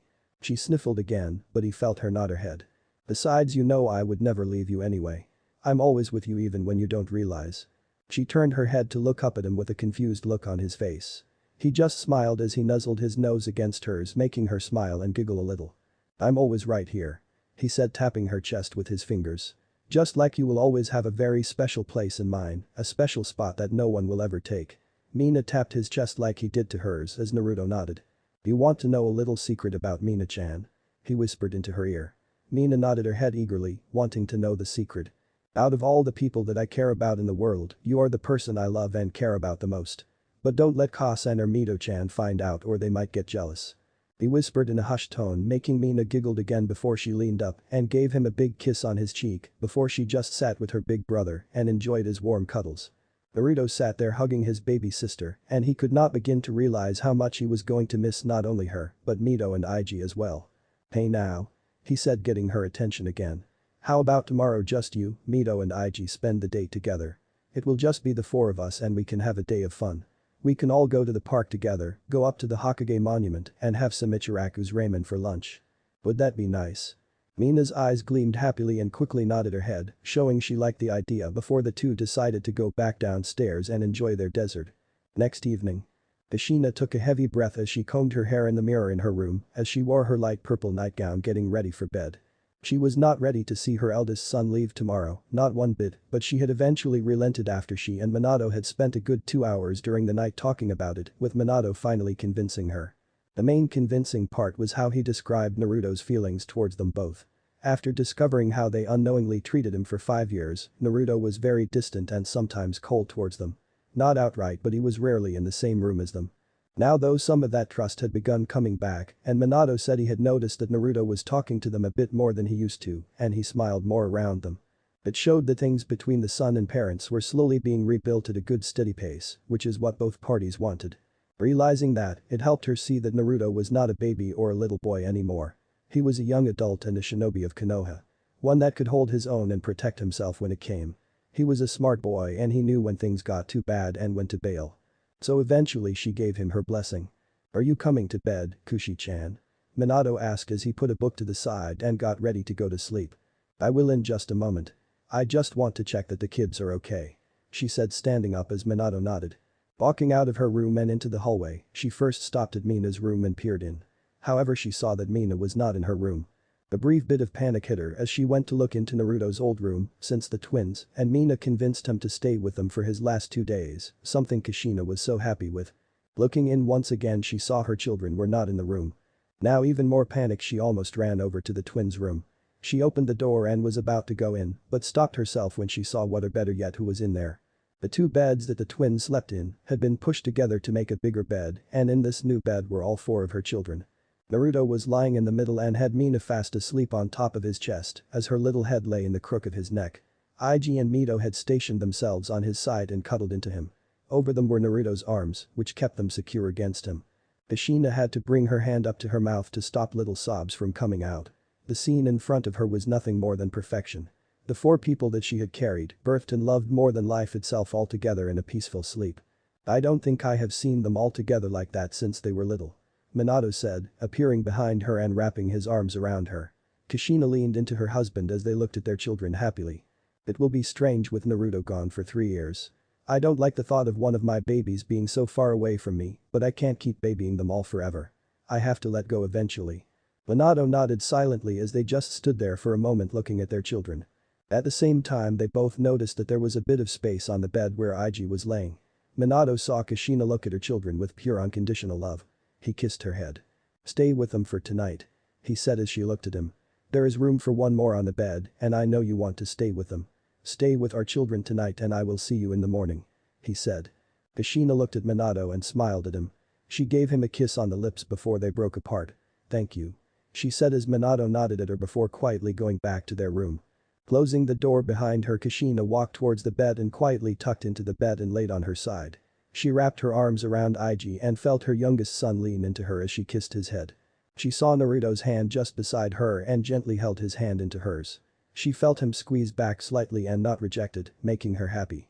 She leaned down on the pillows and slowly began to fall asleep. She could spend any night in the same bed as her husband, but just for tonight she wanted to sleep beside her babies and keep them where she could see them. Next morning. Naruto stood in front of one of Konoha's main gates, with a rucksack slung over his right shoulder that had various clothing and some storage scroll contained inside it. The gates were wide open, ready for him to set off and make his way to the fire capital. Behind him, Minato, Kushina, Ig, Mito, Mina, Tsunade, Shizune, Hiruzen, Mikoto, Itachi, Anko, Hade, Yugao and Hana all stood there as they waited to see him off. He first said his goodbyes to his friends as he shook hands and one shoulder hugged Hade and Itachi, while the girls gave him full hugs and a peck on the cheek. They reminded him to get stronger because when he comes back in 3 years, they will have advanced forward a lot. Next was Shizune, Mikoto, Tsunade and Hiruzen. He hugged all 3 of them as Hiruzen gave him some parting advice, as well as a few elemental type jutsu for him to master. Hiruzen also told him that when he returned, he would be looking forward to a future spar with his surrogate grandson. Naruto was more than happy to accept. Shizune gave him some healing cream and ointment that should last him a year, maybe longer depending how much of it he needed. She let a few tears slip as she kissed his forehead and reminded him to stay safe and not to get overly confident. Mikoto wiped a stray tear away as she hugged her student and kissed his forehead as she thanked whoever was listening that she got to be part of this wonderful young man's life. Tsunade did the same and gave him a kiss on the head as well as passing over the Sandaime Hokage's necklace to him, which surprised everyone. I know you will be the first to break this curse. She said before she discreetly slipped a storage scroll into his cloak as she hugged him. That scroll contains some of my grandfather's Mokuton jutsu. The time away will be the best time to begin fully practicing your bloodline. Naruto nodded before he eventually got to his family. His father was the first who brought Naruto in for a hug. Naruto accepted the hug as father and son stood there for a moment before breaking apart. Minato put his hand in his pocket and gave Naruto one of his three-pronged kunai. Naruto looked at him as if ready to say no, but Minato beat him to it. Just in case, was all Minato said. Naruto hesitated for a moment before nodding and slipped the kunai away into his cloak. He knelt down to Ig, who sniffled a little. He put his hand on his little brother's head. With me gone for the time being, I need you to be the one to look after our sisters. Do you think you can handle it? Ig quickly nodded and gave him a confident expression as he slipped his pinky around his brother's, making a pinky promise to protect their sisters. The two brothers hugged for a moment before they broke apart. Next was Mito, who was teary-eyed, and Naruto quickly brought her in for a hug as she sobbed a little. I'm going to miss you, she said through her sobs as Naruto gave her a sad smile and kissed the top of her head. I'm going to miss you too. But it won't be forever. I will come back, and when I do, I want to see how much my little sister has improved in her shinobi skills. Remember to practice every day and don't get lazy or sloppy. He said as Mito nodded and went in for another quick hug before Naruto turned to his littlest sister, who had the hiccups as she cried. My little Minaheim. Don't cry. Remember what I told you. He whispered to her as she hugged him tightly around the neck. He felt her nod her head and poke his chest. In there and in here, she said as she tapped her chest as well, making Naruto nod at her. That's right. As long as you remember that I will always be with you. He said as gave her a kiss on the head while Mina gave him a big long sloppy kiss on the cheek. I will write to the three of you when I can, and I want you to tell me how everything at home is okay. He said to his three siblings, who all nodded and were all brought in for a sibling hug as Naruto wrapped his arms around the three as they snuggled into him. After a few more moments passed, they broke off and Naruto had just one person left to say goodbye to. He moved over and stood directly in front of Kushina, who was doing her best not to start crying and tried to be strong. But judging from the way her lip was quivering, it was not going so well. She opened her arms out as if asking if she could hug him and internally hoped he would accept. Naruto stood there for a moment before he smiled and moved in and hugged his mother. He wrapped his arms around her since he was now taller than his mother. Kushina wrapped her arms around him as well and began speaking quietly to him. I know you are grown up now, but as a mother I need to tell you these things. Remember not to stay up too late and to get plenty of rest. Remember to eat all 3 meals and not to overdo the ramen like we Uzumaki tend to do. Make some new friends while you are at the capital and never get in over your head in danger situations. Listen to your senpais and don't overdo your training. I don't want you coming home in crutches or worse. By now Kushina was letting her tears flow. But most importantly, be happy and know that I love you so much. I know I have not been a very good mother to you and I have made some horrible mistakes, but you are my first baby and I see how special you are now. You are my first child and therefore you are a piece of me. She sobbed as she kissed the side of his head. Come home safe and come back to me. Those who were close that heard her words smiled as they wiped some stray tears out of their eyes. Naruto meanwhile listened to his mother's words and deep inside his heart, the pain that was inflicted on him over those 5 years of loneliness and neglect finally began to show signs of healing properly. He hugged his mother tighter, kissed her on the cheek and spoke 4 words that he had not said in so long. I love you, Ka-chan. Kushina let out a little gasp and her body shook at hearing those words and hugged him even tighter as she stroked the back of his head while Naruto leaned into his mother, finally enjoying the warmth from her just like he did when he was a child. Letting out a few sniffles, they finally broke apart as Naruto gave her one last smile before he turned around. 2 Anbu escorts stood patiently waiting as they ready to escort him to the capital. Nodding to the 2 Anbu, he walked towards them and made sure he had everything before turning back to look at everyone. I will see you all in 3 years. He said as everyone waved back at him and said more goodbyes before Naruto and the 2 Anbu leapt into the trees and left. As the large group turned around, Minato comforted his wife and began walking back to their homes. They would have seen Naruto turn his head one last time to look at them, letting his tears run down his face, knowing he would not see these wonderful people for 3 years. Chapter 19. The Leaf Boy and the Rock Girl. Naruto's feet skidded along the ground before he managed to halt himself. His arm came up and wiped away a dribble of blood that ran down his chin and spat out some more to the ground. I knew this was going to be a good spar. It is not often I can let loose like this and really push myself. He said as he eyed his sparring opponent from the other side of the field. His opponent was an interesting-looking man who had the appearance of a monk. He was a bald man with dark eyes and very thick eyebrows. He wore the standard attire of the ninja monk, which was a white long-sleeve shirt and pants with a black one-shoulder top going over the top. He wore the sash which represented the 12 Guardian Ninja group and went barefoot. The man's name was Shuriku and was a senior member of the 12 Guardian Shinobi. He had been there since Asuma had been an active member and had been the one to show Naruto the ropes, as well as became Naruto's senpai. Sparring with Shuriku was doing wonders for Naruto's training, since the man was easily high Jonin level, and from what Asuma had told him about Shuriku, the ninja monk was easily on par with Asuma, who was one of the Leaf's best. He might not use ninjutsu or jinjutsu like other shinobi, but Shuriku's taijutsu was very powerful and was quite knowledgeable in genjutsu. Pretty good Naruto, I really have to keep on my toes otherwise I don't think I am going to last much longer. Shuriku was praised as bruises covered his arms and face, as well as a few cuts from Naruto's blade. Well, I have a good sparring partner. I am just glad I can have a good match with my senpai. Come. Shuriku said calmly as he and Naruto sped forward and met in hand-to-hand combat in the center of the field. For 10 minutes the two just fought hectically and so fast that anyone who watched would just see blurs. The ground they sparred on was beginning to crack from the pressure of the pure taijutsu fight. The two met in the idle middle again and both landed a hit on one another's face, making each feel the powerful blows of the other's fist. Prepare yourself, Naruto. Shuriku said as he got in a new stance and an idol of a Buddha appeared behind Shuriku. Frame. Senjutsu. Naruto remained calm as so many golden aura-like arms appeared around Shuriku and were beginning to sail through the air towards him at a very high speed. He had seen his technique multiple times before and no matter how much he dodged he always ended up getting hit. Asuma had told him about Shuriku's greatest taijutsu technique and now he understood why it was so fearsome. It was great in both offense and defense. Naruto readied himself before he began dodging the multiple arms sent towards him. He jumped, he skidded, he ducked, he rolled and used any way possible to dodge the attacks. One attack skimmed his face, while another managed to sail just an inch from his shoulder. I wonder if there is any way to recreate this technique. It is definitely something worth having when things go bad. He thought though, he knew Shuriku would never teach him the technique. The technique was only taught to those who were monks at the fire temple. If you were a monk then you could learn it if you were strong enough. If not then you did not learn it. Shuriku was regarded as the strongest shinobi monk in Fire Nation and one of the main reasons why he was part of the Guardian Shinobi 12. Many looked up to him as a teacher and the unofficial leader of the group. Though there were only a few others of the Guardians and not the initial 12 like most thought, he was a powerful force to be reckoned with and many thought twice before fighting him. At first he was doing well, but eventually a hard hit slammed into his shoulder and Naruto went down on the ground.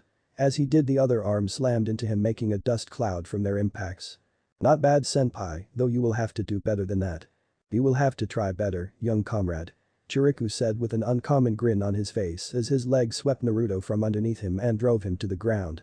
His palm then extended and aimed at Naruto's chest. However, Naruto managed to grab his wrist before the strike could land and brought his legs up to wrap around his arm and shoulder and brought Shuriku down with his arm locked in an arm bar.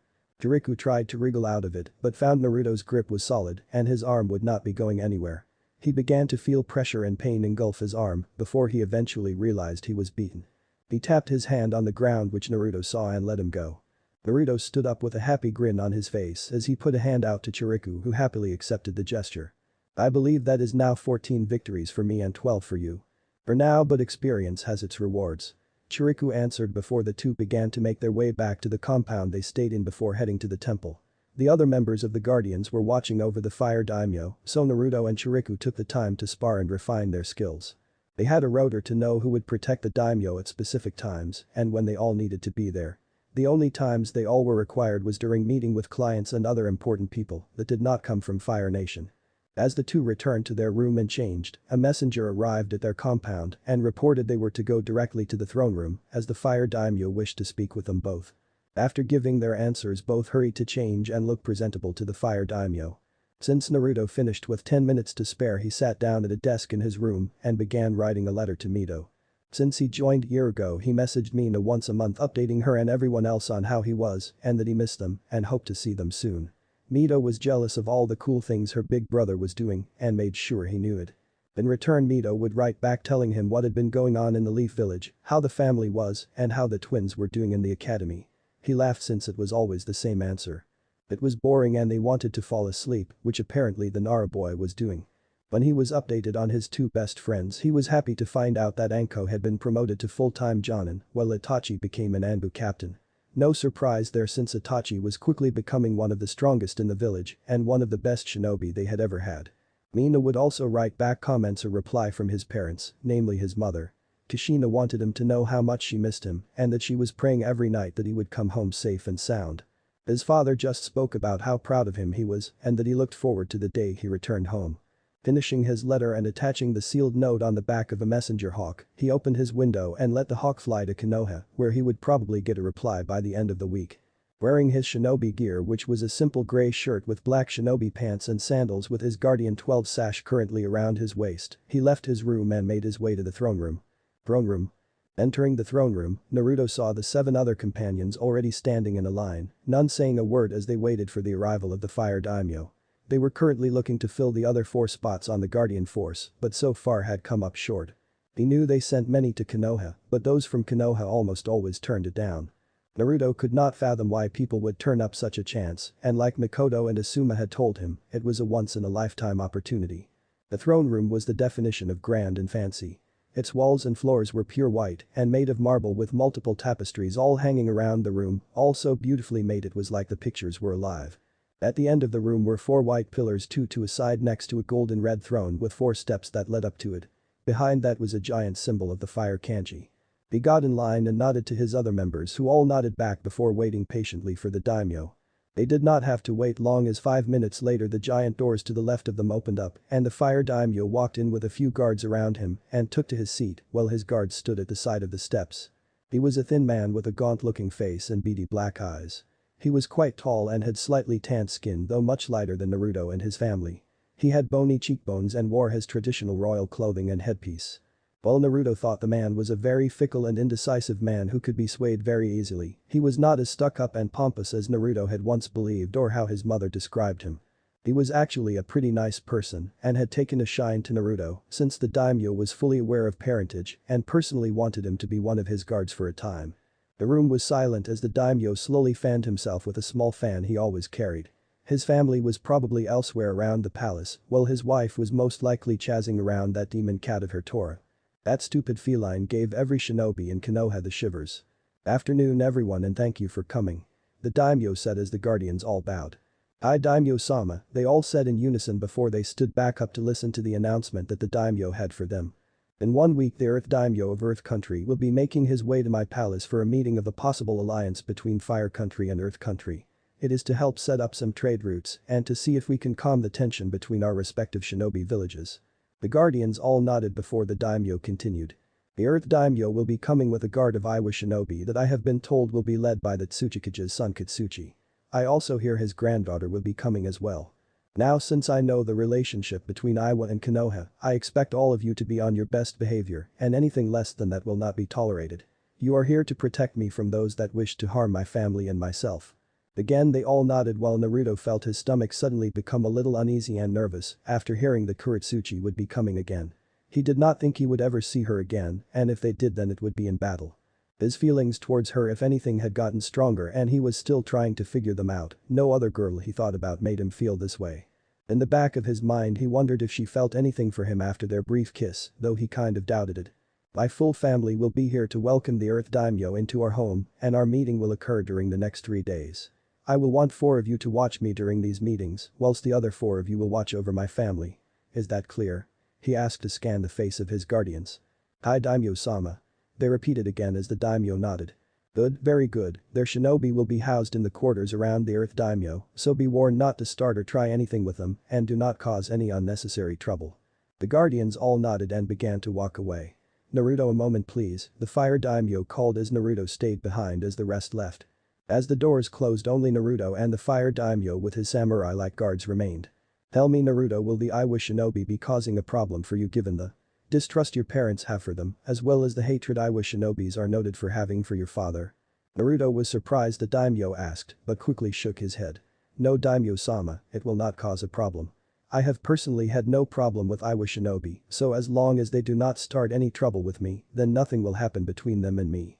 Very well, I was going to possibly send you home for the week if there was a problem, but since you have assured me there will not be one, then I will expect you to be on your best behavior when they arrive next week. Yes, daimyo-sama. You have my word, nothing will happen during the Earth Daimyo's stay here. The daimyo nodded before waving his hand and giving Naruto the okay to leave. Naruto did just that and headed for the throne room doors as the daimyo got up as well and left via the doors he came through with his samurai-like guards with him. Naruto could sense two of his fellow guardians protecting the daimyo from the rooftops as they did their jobs, while Naruto had a few hours off before his watch was on. Naruto walked in his room and lay down on the bed as he took a book out of his desk, the Dread Genjutsu level 7. Opening up, he began reading before he internally sighed at the thought of the following week. Next week is going to be one long week. He thought before he began to read. 1 week later. Naruto stood beside Chiriku as all the guardians watched over the fire daimyo from both of his sides as the fire daimyo stood at the front of his family with the palace servants all to the side as they watched a convoy head towards them with a large carriage directly in the center and being protected by Iwa shinobi that could be seen as clear as day. Here they come, Naruto whispered as the others all nodded. Let's hope this visit stay peaceful. Sora spoke. Sora was a monk from the fire temple that arrived to join the guardians just 4 days ago. He was a little younger than Naruto but was quite formidable in the temple's teaching and used various wind jutsus. He had the same attire as Shuriku but had a full set of light blue hair that went down to his chin. Naruto glanced at the Iwa shinobi and already spotted that Tsuchikage's son since he was a good head taller than the other shinobi and was a lot wider. He looked poised and focused as if ready to take someone's head off with just a moment's notice. It was not until they got closer that Naruto saw that behind Kitsuchi was none other than Kurosuchi. His cheeks reddened a little since she was more beautiful in his opinion than the last time he saw her. Her hair was a little longer as well, but not by much, and Naruto could not help but notice her breasts were a little larger too. When the convoy arrived, the carriage stopped and out came the Earth Daimyo. He was an older man with a very prominent gray beard and mustache, and his eyes have dark marks underneath them. His face was further accentuated with creases running from his eyes. He wore the standard attire of the daimon. Welcome, my friend. I hope your journey here was without problems. The fire daimyo asked as he shook the hand of the older daimyo. It was fine. A few bandits thought they would try their hand at killing me, but my guards made short work of them. He said as the Iwa shinobi stood proudly behind him. Then I thank your fine shinobi for getting you here safely. They have my thanks. The fire daimyo spoke as he nodded to the Iwa shinobi as Kitsuchi nodded towards him in acceptance. You must be tired from the journey. I think some tea in the garden is in order. The fire daimyo then led the earth daimyo away into the palace while his family introduced themselves and followed behind. Kitsuchi followed as well as did another Iwa shinobi while the others were being led by one of the servants to where they would be staying. Chiriku and Sora did the same while the other guardians went about their own duties. As Naruto walked away, his eye crossed over to Kurosuchi and found she was staring at him. It was the previous look she gave him where it looked like she was trying to study him or when she narrowed her eyes in their battle. This was more curiosity as if she was internally fighting over something. When their eyes met, he saw a very thick bit of red appear on her cheeks before she shook her head and walked away. As she walked away, Naruto's teenage urges kicked in and could help but watched as she walked away and swayed her hips a little as she did. That's just cruel, he thought to himself before he shook his head as well and went in the opposite direction. He was on night duty to guard the fire daimyo tonight, so he planned on getting as much sleep as he could until then. Plus it was always the most boring of all the shifts. And he thought it was weird to watch over someone when they were sleeping. Next day. Mokubushin no Jutsu. Naruto called out as he slammed his hands together. On his shoulder, wood suddenly began to sprout out from his shoulder and began to form and take a human shape beside him. After a few seconds the wood clone was complete and Naruto took a good look over it. He walked around it checking the features were all correct before he nodded and smiled. Alright, that's pretty good. No flaws in this one. I think I am finally getting this jutsu down. What do you think, Kiara? From the side, the large form of Naruto's white tiger is familiar. Kiara was no longer the small cub he could put on his hand and was now a head taller than he was and was longer than a horse. Her green eyes were still as mesmerizing as before and her large teeth shined as she gave him a toothy smile. It's about time. You spent long enough on the jutsu. Well, Mokuton is not exactly an easy element to master. It is probably why only one person has ever done it before. He muttered as Kiara yawned and lay on her side. Wake me up when something interesting happens. Lazy feline, Naruto muttered before he checked over one of the scrolls Tsunade gave him. He put a little tick next to the Mokuton Bushin before he turned his attention to the Mokuton. Mikuja Heki. Alright, let's try this one out. He said as he memorized the hand seals before sealing the scroll away onto his arm. He dispelled the Mokuton Bushin. Loosening his shoulders up, he was about to slam his hands together when his eyes snapped to the side and suddenly jumped out of the way. He landed a few meters away and saw on the ground where he had been previously standing was now a large glob of lava. He rolled his eyes and turned to the side where he saw familiar Iwa Kunoichi sitting on a tree branch. Was that necessary?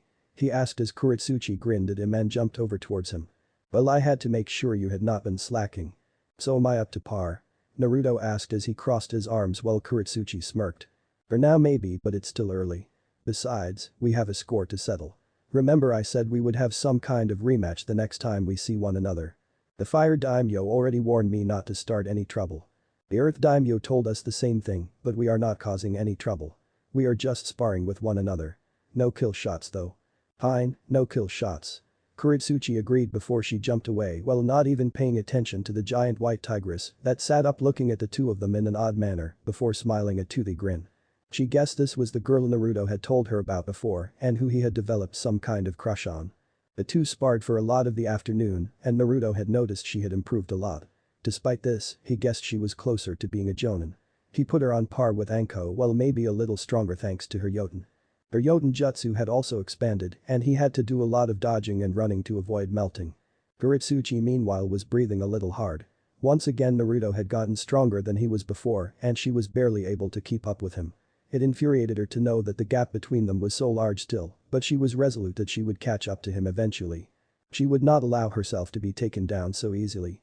As Iwa Kunoichi ducked a punch from Naruto, she noticed his legs were a little too wide for comfort. Kurosuchi grinned just as Naruto saw what she had planned. She entwined her legs with his and tried to force him down to the ground. Naruto used his weight to support him and managed to use his superior physical strength to push her back. However, the two stumbled and Kurosuchi fell to the ground and landed on her back while Naruto landed on top of her. The fall caused the two shinobi's faces to suddenly become only inches apart, their noses even grazing one another. Both Naruto and Kurosuchi had blushes on their faces and both found themselves suddenly leaning in towards each other. Before they could kiss though, they finally realized what was about to happen and both stopped and leaned back away from one another. Oh I'm sorry, that was my fault. Naruto said as he got off Kurosuchi and sat on the ground beside her. Kurosuchi then sat up and looked away, not wanting him to see her blush anymore. It's fine. It was a sparring match, so something like that happens from time to time.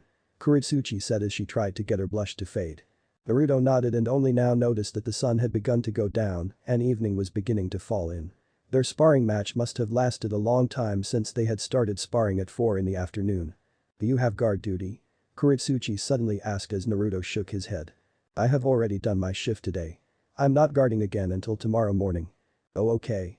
I have the same. I guess I might see you then since the daimyos have another meeting in the morning. Good night, she said as she got up off the ground and started to walk away.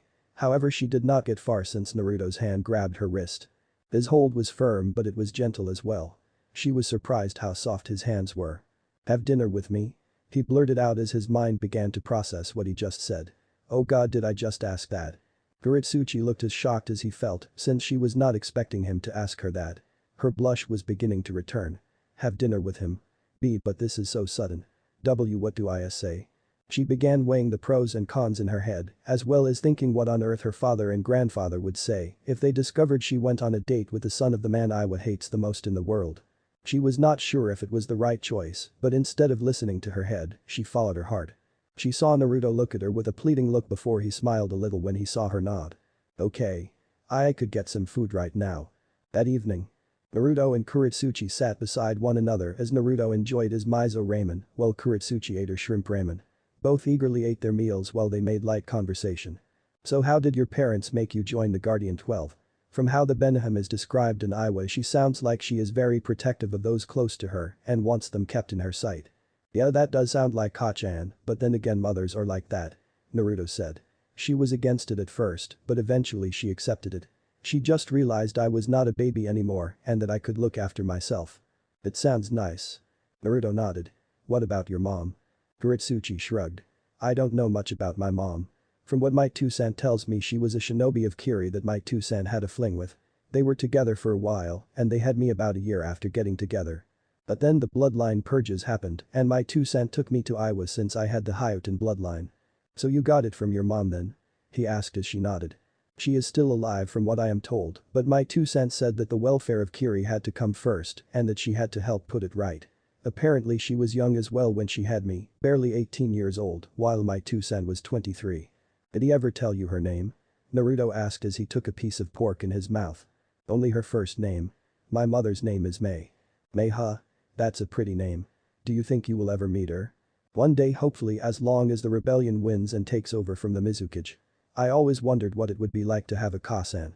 I love my Two-san and even my grumpy old Jiji, but there are some things that only a daughter can really go to with her Ka-san. I just hope I get the chance to meet her one day. Naruto nodded. Though his relationship with mother had been strained until he left, when he had a problem that needed a woman's opinion, he would have gone to Tsunade or Mikoto. Mikoto, since she was like his aunt, and Tsunade because she was like a second mother to him. So do you have any goals? Being a kunoichi, you must have a dream. Naruto asked as he pushed his bowl away and out his head in his palm as he listened. Kurosuchi tapped her chin before she spoke. Not really, to be honest. Just to one day become a well-renowned kunoichi and then maybe have a little family of my own one day. What about you? The same, to be honest, become a well-known shinobi, be strong enough to protect those I love, maybe aim to be one day since the job kind of appeals to me, then a little family of my own. Well, you are already in the bingo book, so you are already well known. You can mark that off the list. Kurosuchi commented. Oh, I know. I think I have your grandfather to thank for that. He said as Kurosuchi looked a little sheepishly at him. I am sorry about that. I tried to reason with him, but while he was thankful to you for saving me, he also recognized that you were getting stronger as a potential threat. He was just following what other cages or shinobi would have done. Naruto sighed. I guess, but it was a bit of a horrible way to say thank you. Kurosuchi went a little silent since she knew he had a good point. After a few moments of silence, she stood up. I should probably get back to my room.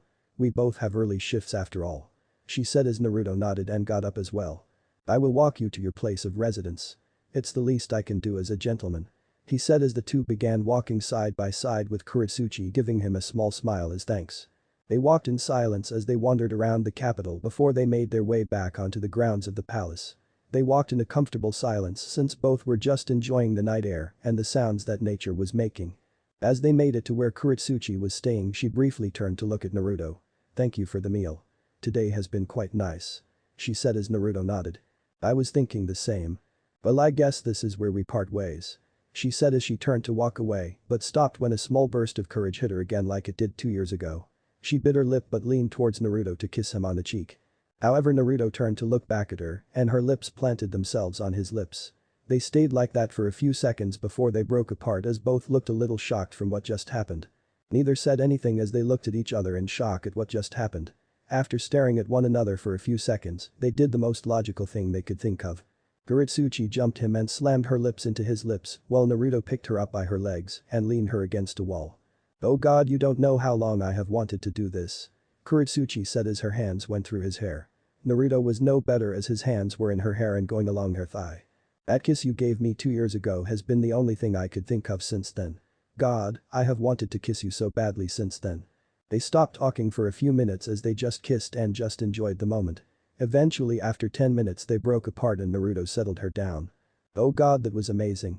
She said as she could still feel his dominating lips against her own and how good it felt. As she revealed what had just happened eventually began to hit her. She just made out with a Konoha shinobi, not only that, the son of Yondaime. Naruto was too gobsmacked to really talk. I should go. Kurosuchi said, but before she could go, Naruto grabbed her wrist again. Have dinner with me again tomorrow. I want to go on a date with you. A real date. He said as Kurosuchi tried to find the words to use. The damage had already been done in a way, and Kurosuchi wanted to feel those lips of his again. Though she was open with her family, perhaps there were some things she could keep to herself. Okay. She said before giving him a quick kiss again before she left for her room. Few days later. Naruto stood beside the Guardian Shinobi 12. He watched as the Earth Daimyo shook hands with the Fire Daimyo before getting into his carriage and began to make his way back to Earth Country, with his shinobi walking from the sides of the carriage. As they began to leave, Naruto's eyes caught Kurosuchi's just like they did when they arrived at the palace over a week ago. Naruto grinned a little when she saw Kurosuchi give him a wink and blow him a quick kiss while no one was looking. He winked back before mouthing see you soon. Look forward to it. She mouthed back before she turned away and focused on the mission at hand. Something you want to tell us, Naruto? Chiriku asked while Naruto shook his head. No senpai, absolutely nothing. He said as he covered a small hickey that was on his collarbone. Kurosuchi meanwhile did the same thing as her father noticed she was wearing a light pink scarf around her neck that he had never seen before. Kurosuchi did not feel like explaining where the hickeys came from since she and Naruto had made out every evening when they could. Something you want to tell me, Kurosuchi? Kitsuchi asked but saw his daughter smile and shake her head. No Tusan, nothing at all. Chapter 20. Comeback of a Hero. 2 years later. The sound of footsteps echoed through the empty forest as a lone figure covered in shadows walked at a steady pace. Though his body was shrouded in the shadows, his eyes could be seen clearly. His violet eyes flickered all around before they locked onto a building that stood in front of him. It was barely standing and looked to be some kind of old shrine. The front of it was half elevated, while the rest had crumbled to the ground, with one of the red pillars broken off in the middle. The rest of the building was cracked and had moss growing all over it. The most striking feature though was the numerous Uzumaki symbols that decorated it. He wondered how his mother had never known about this shrine, but guessed that since it was some miles away from the Leaf Village and with the destruction of Yuzu, he thought she must have thought it no longer existed. If she knew it existed in the first place. Slowly he walked up the ruined steps of the old shrine and stepped into the main hall where he stopped and looked at the giant wall in front of him. At the top of the wall were 3 Uzumaki spirals in a triangle formation. Beneath the symbols were 3 rows of masks, each with 9 masks that resembled the Shinigami hanging there. Beneath them was a pit of black fire that flickering wildly. He wondered just how long that fire had been burning. Then he closed his eyes and sensed the masks for any residue of chakra. His eyes flickered from beneath his eyelids before his eyes snapped open and his violet pupils zeroed in on the Shinigami mask that was on the 2nd row and 6th mask across from left to right. Not being able to pick up due to the black fire, the figures unsheathed the sword that was strapped to his back and used the sword to knock it off the wall before managing, with great skill, to balance the mask on the tip of his sword. Once in his hands he resheathed his sword and looked at the mask. It did look a little frightening, and I wondered if that was what the Shinigami really looked like. The long teeth made it look like some kind of beast or demon. Power like this should not be left out in the open just like this. In the wrong hands this could be used to conquer entire villages and countries. I have to make sure that this mask stays locked away. I pray I never have to use this mask and its abilities. He muttered before he sealed the mask into a spare storage scroll he had before sealing that scroll into a seal on his wrist. Looking around he felt the history of his old clan in this room and wondered what would have happened to it if Yuzu was still with them today. Taking one last look at the room he turned his back and left the building. Once outside he looked back towards the old shrine and did a few hand signs before slamming his hand on the ground. All around the area new trees began growing out of the earth and created a new dense cover and wall around the shrine, completely hiding it from view. Grinning at his work he then ran up a tree and stood on one of the top branches. Just a little ways off in the distance he could see light and buildings lay beside a familiar looking mountain he had grown up with. Home, he said before he ran along the tree tops. Though before he could go much closer he stopped when he felt a familiar chakra signature he had not felt in 3 years. Mito-chan. He thought before he then sensed 2 others with her. One he could tell was hurt, while the third had a vile chakra about him, he could feel the other chakra signature's intentions. His eyes narrowed before he suddenly shot off from the ground. Few miles outside of Leaf Village. Mito had never been so scared in her entire life. Sure she had been in some scary situations before, like the time she and Ig called Tsunade an old hag and then got jazzed around the village by the enraged Sannin for a good half a day before their mother eventually saved them. Then there was the time when she was 4 and she got stuck in a tree. After calling out for help eventually her brother's friend Anko appeared and got her out. Now though she was stuck and alone. She had passed the Gainage exams earlier that day with all her friends and her twin and they were going to go celebrate when Mizuki-sensei pulled her over and spoke to her about an extra credit assignment. She had to steal the forbidden scroll from her father's office. She was not sure of it at first, but she had been stupid enough to believe Mizuki. She should have told her parents, but did she? No, she did not. Despite her father being in the office, she used a stupid jutsu Ig had made up called the sexy jutsu. The image of a naked girl was all it took to knock her Tusen out with a nosebleed. She felt a little disappointed that her father was a closet pervert, but she could always just tell her Kasan later. It was only later when Iruka caught her outside the village that she realized she had been tricked. She knew the village like the back of her hand, so she knew a few secret entrances that the kids used to get in and out of the village.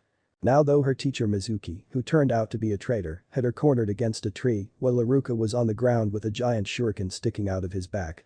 I have never felt so stupid before, she thought before Mizuki took a step towards her with a grin on his face. The little fox girl trapped in a corner. You were so easy to trick, it wasn't even funny. How delightful. He said as he saw Mito look confused by the statement. Oh, you don't know, do you? You don't know the secret your family has kept from you for so long, do you? How about I enlighten you? Tell me what you know about the fox attack 13 years ago, he asked as Mito looked at him in confusion. The 9 tails attacked and my dad managed to beat it and send it away. Mizuki laughed before smiling evilly at her. No, no little girl, your dad did not defeat it like everyone thinks he did. Did you know the only way to stop a tailed beast is to seal it away? Seal it away into a person. He said as Mito had a sense of dread hit her. Don't you think it's ironic you and your brother were born just moments before the fox attack? Where do you think you got your whisker marks from? Mizuki said as Mito began to leak tears as she shook her head. You're the nine-tailed fox girl. Mizuki spoke as he laughed easily as Mito sank to the ground and held her knees in front of her face. Mito, Iruka muttered, but could not speak much with the weapon stuck in his back. And now I will do the world a favor and take you out of it. Mizuki said as he took a short sword from his back and ran towards Mito who was too stunned to move. Mito's body shook as she felt this was the moment she was going to die and that she could never make up for this mistake she had made. However, before Mizuki could strike her, a loud growl ripped through the air. Mizuki stopped in his tracks as Mito opened hers and both looked to their right. From the shadows a pair of green cat eyes zoned in on Mizuki. Mizuki gulped and was about to throw some shuriken at it when an enormous white tiger leapt out of the forest and sank its jaw into Mizuki's shoulder and made him drop the sword. Ah! Mizuki screamed as the tiger's fangs sank even deeper into his shoulder. Mito looked fearful since the tiger was enormous and towered over Mizuki. It was an animal that could kill you in seconds. The tiger then began dragging Mizuki away into the shadows of the forest as Mizuki was kicking and screaming to try and get loose. His screams continued until a sickening crunch was suddenly heard and everything went quiet. Even Iruka looked fearful and hoped the tiger did not come back for them. Mito looked towards the spot where Mizuki was dragged away and quickly shut her eyes when she heard footsteps coming towards them. No, no, no, go away. Kachan, Tusan, save me please. She whimpered as she felt the footsteps getting closer towards her. After a moment she suddenly felt a hand gently lay on her head. Open your eyes, Mito-chan. Mito's eyes snapped open when she recognized the voice. The hand on top of her head was gently stroking her long hair. She looked at her savior and she thought at first it was her dad before getting a good look at him. His hair was much too short and had no bangs framing his face, but was the same shade of blonde. His eyes were violet like her mother's. He was wearing a Jonin shinobi uniform with short sleeves. He wore a dark red jacket with black flames flickering at the bottom, similar to her father's jacket with a small red scarf wrapped around his neck. Who are you? She whispered and watched as he smiled at her. My little sister has forgotten me after 3 years. You hurt Mito-chan. Mito gasped as she looked at the young man in front of her and put her hand to his cheek. Ani-chan? She asked as Naruto nodded. Immediately tears leaked out of her eyes and quicker than she had ever been before she hugged him and wrapped her legs around him. She buried her head into the crook of his neck. Naruto stood up and gently comforted his little sister as she cried both from seeing her big brother again and from the scary experience she had been through. He kissed the top of her head as he held her tightly to him. Naruto looked over at Iruka who was now out cold and quickly made a kage bushin. Take him to the hospital. He said as the clone nodded, picked Iruka up and sunshine the entire way back to the village. With Iruka gone, Naruto focused on Mito gently rubbing her back and whispering comforting words to her. It's okay Mito-chan. I'm back now and I won't let anything happen to you, he said as Mito smiled a little at her brother's words. I've missed you so much. She sobbed as Naruto and Mito just stood there for a few moments as the brother and sister just enjoyed being with one another again after so long. Slowly she detached from him as Naruto looked down at her with a happy smile on his face. My little sister has become such a beautiful young woman now. I am going to have to scare the boys away with my blade now. He said as Mito blushed a little. Aka, Ani-chan, she muttered, making him laugh before she noticed the giant tiger from earlier come back out from the woods. She immediately tensed up but Naruto put a hand on her shoulder to ease her. It's okay Mito-chan. Kiara is with me. She is my summon. He said as Mito-chan nodded dumbly as Kiara came closer. Thank you for getting rid of him for us Kiara, Naruto said before he put Mito in front of him. I would like you to meet my little sister Mito. Kiara looked down at Mito who only barely came up to Naruto's chest and sniffed the small girl. After a moment of silence she licked the girl's face quickly making Mito laugh and pat her nose. Thank you for saving me. You're welcome, young one. I am your brother's familiar therefore it is only right that I help protect his younger sibling. Just be more careful next time, she said as Mito nodded. I will see you soon Naruto, Kiara said as Naruto nodded before she disappeared in a puff of smoke. Since when do you have a summon? Mito asked, looking up at her brother. He was so tall now. I have had a summons for a long time now. I just never told anyone, he said as Mito nodded before she looked down sadly and looked ready to cry again. What's wrong Mito-chan? He asked worriedly. Ani-chan. Am I the Kyuubi? She asked before her nose twitched when Naruto flicked it. Ow, what was that for? For asking a stupid question. He said before his voice went soft and gentle. This is something you need to talk to Kachan and Tusen about. You are not the nine-tailed fox, but you are connected to it in a way. They will explain it to you. He said as Mito nodded sadly before yelping as Naruto picked up her bridal style. He was surprised they had not explained it to her yet, but guessed they had been putting it off. Now let's head home and you can explain why you were out here. He said as he took the forbidden scroll and strapped it to his back. Mito nodded and explained what happened as Naruto walked back to the Leaf Village as he listened to his little sister. Namika's household. How Kushina stop. Minato whined as Kushina slapped him all over with an enraged look on her face. How could you be so stupid that you get taken out by that stupid jutsu our son created? I should have known I married a pervert. She took me by surprise, that's all, Minato said as Igi and Kakashi watched from the sofa as Minato got slapped by his wife. Igi looked just like his father when he was his age and wore blue bottoms with a white shirt that had mesh armor underneath it. He looked so much like Minato that those in his family called him Mini Minato. You are telling me that the Hokage got taken by surprise by a 12 nearly 13-year-old with a perverted jutsu? I think you are losing your touch. We will find her. I have my Anbu already looking all over the village and outside the village for her. They will find her, I promise. He said, trying to comfort his wife. But what if he is out there, Minato? What if he gets to Mito? Kushina whispered since that was what terrified her with her eldest daughter being missing. Hell, she still did not know of her burden. He would not dare. Not with so many powerful shinobi in the village. We would have found him in an instant otherwise. It did not make Kushina feel any better about the situation. Kami was going to scold that girl when she got back. Whatever made her steal the forbidden scroll like she did, it would not be enough to stop her from being grounded for the rest of her life. Don't worry, Kachan, Ni-chan will be fine. She is my twin after all, and if anything happened to her then I would know about it. Igi said, hugging his mother round the waist. He came up to just below her shoulder. Kushina sighed as hugged her youngest son before smiling a little. I know, but it doesn't stop me from worrying. I have had to worry about your big brother being away for so long, it does not help that Mito goes and does this.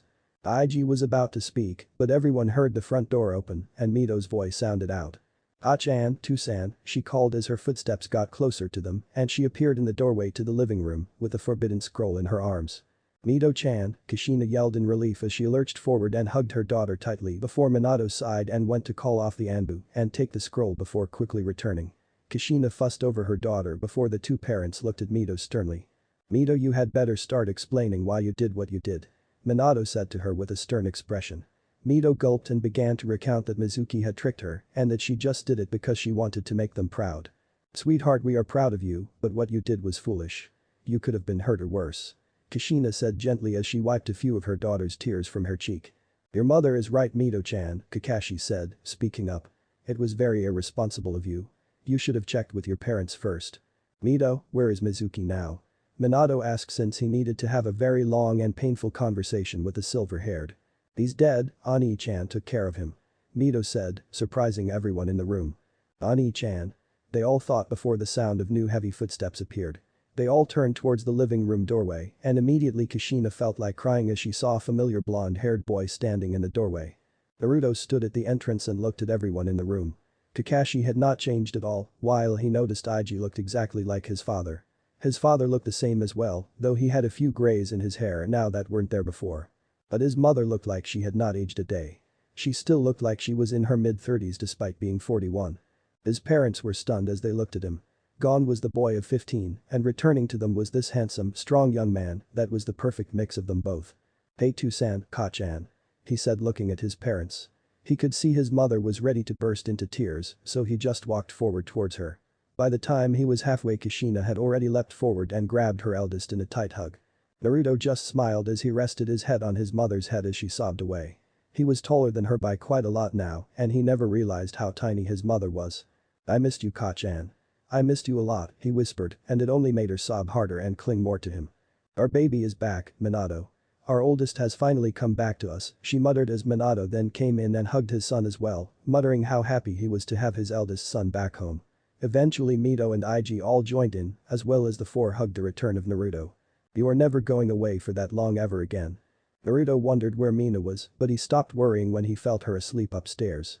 As they broke up, Kushina put her cheeks on her son's face. Let me get a good look at you, she said as she looked at him. The first thing she noticed was his height. Oh Minato, look at him, he is even taller than you are now.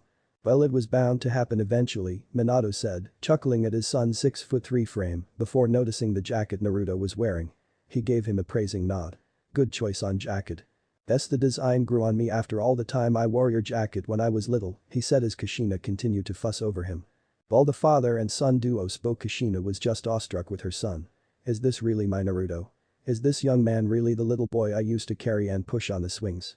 Come on over here IG, I want to see what my little Muto looks like now, he said as IG grinned and hugged his brother just by himself, this time as Naruto patted his shoulders. You look just like Toussaint. You've been keeping up with your training, I hope. You bet. I bet I can kick your butt soon. IG while Mito chimed in, making Naruto laugh and Minato and Kushina to look at the scene in humor. Kakashi, Naruto greeted as he just nodded his head towards the older shinobi. Kakashi just gave a polite wave and his trademark eye smile before returning to his book. You have to tell us what Oni-chan was like. Did you go on cool missions? How strong did you get? Did you fight strong people? Where did you go?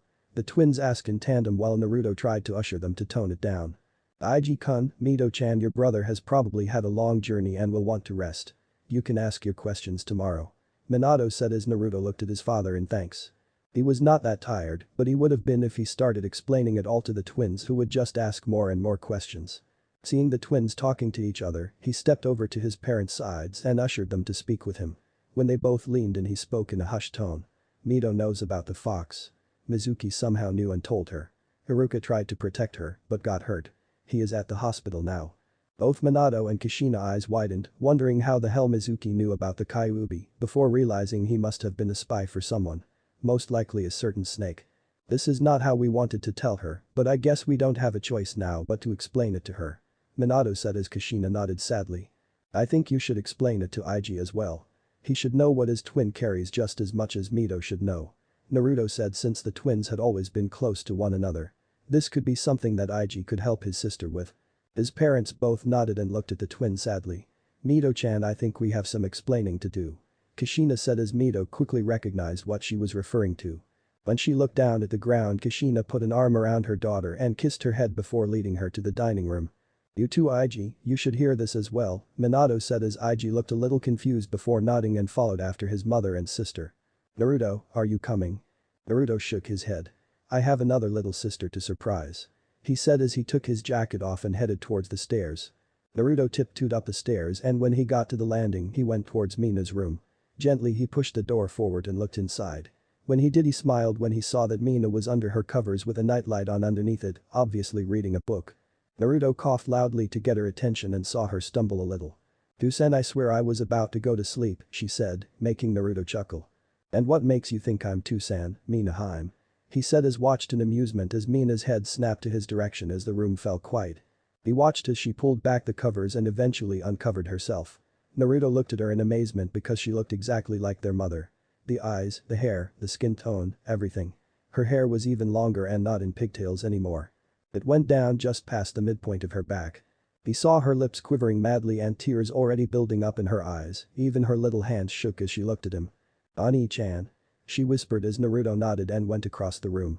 Just like his mother earlier, he got halfway before the little girl jumped from her bed and latched herself to him, putting her head in the crook of his neck as she sobbed. He kissed the top of her head and held her tightly to him. A few tears of his own even began making their way down his face as he quickly wiped them away. Out of the people he missed back in Konoha, he missed Mina the most. I missed you, Mina cried out, making a few more tears slip out of Naruto's eyes.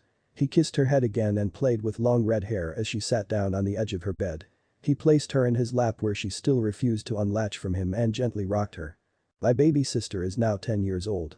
Look how big you have gotten, he whispered as Mina's face left his neck and looked up at him with those big beautiful violet eyes that she shared with him. He smiled at her, which made her smile back at him, which made her giggle a sweet laugh that Naruto had missed. You look just like Ka-chan now. Your hair has even got a lot longer, just like hers. He admitted as he played with her hair. Lots of people keep telling me that and say I look pretty with my hair like this. Mito and her friends sometimes like to play with it too. Well, they are right. You are going to be the most beautiful girl in the entire Leaf Village. He said as Mina gave him a big smile and a kiss on the cheek. Not the sloppy kind she used to give him but a much gentler one. Are you back home for good? You're not going to go away again, are you? She asked, looking a little panicked. She did not want her big brother to leave so soon again. No. I'm not going anywhere. I'm here to stay this time. My time in the capital is over and I have finally come home for good now. He said, making Mina smile even bigger at him before hugging him again. Naruto closed his eyes. He had missed this. Later that evening. It was 10 o'clock by the time his parents and the twins left the dining room and he could see by their red eyes that all four of them had cried. When Mina, who was sitting on his lap, asked why they were so red, Naruto told her she would find out when she was a little older. It only made her pout and give him a glare. Naruto though found it cuter than scary and just chuckled. Mina-chan, shouldn't you be in bed? Kushina asked, putting her hands on her hips. Mito and Ig sat on the sofa with them as Naruto noticed his little brother was remaining very close to his sister and had their hands holding one another's. But I wanted to see Ani-chan, she said as she gave her mother the puppy dog look. Minato fell quickly, but Kushina had an iron defense against that look. It's okay, Ka-chan. I want to see my littlest sister so much that I could not wait another moment. Naruto stated as he gave Mina a raspberry against the cheek which made her laugh from the sensation. Besides, you don't think I would be gone for so long without bringing presents back, did you? He said before all three of his siblings piled on him on the sofa. Presents? They all shouted as Kushina and Minato laughed at the three youngest before Kushina settled them down and got them to sit around Naruto while she and Minato sat on the sofa opposite them. They watched in fascination as Naruto pulled out two scrolls. Let's start with you, Ig, and we will go from left to right, he said as Ig grinned at getting his first, while Mina pouted since she was at the end on the right.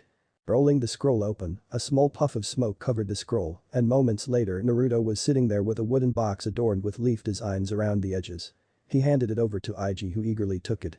Open it up, Naruto pushed as Ig nodded and opened the box up. His sisters and parents leaned in to see what was inside. When it opened they all looked very surprised, while Ig looked like Christmas had just come early.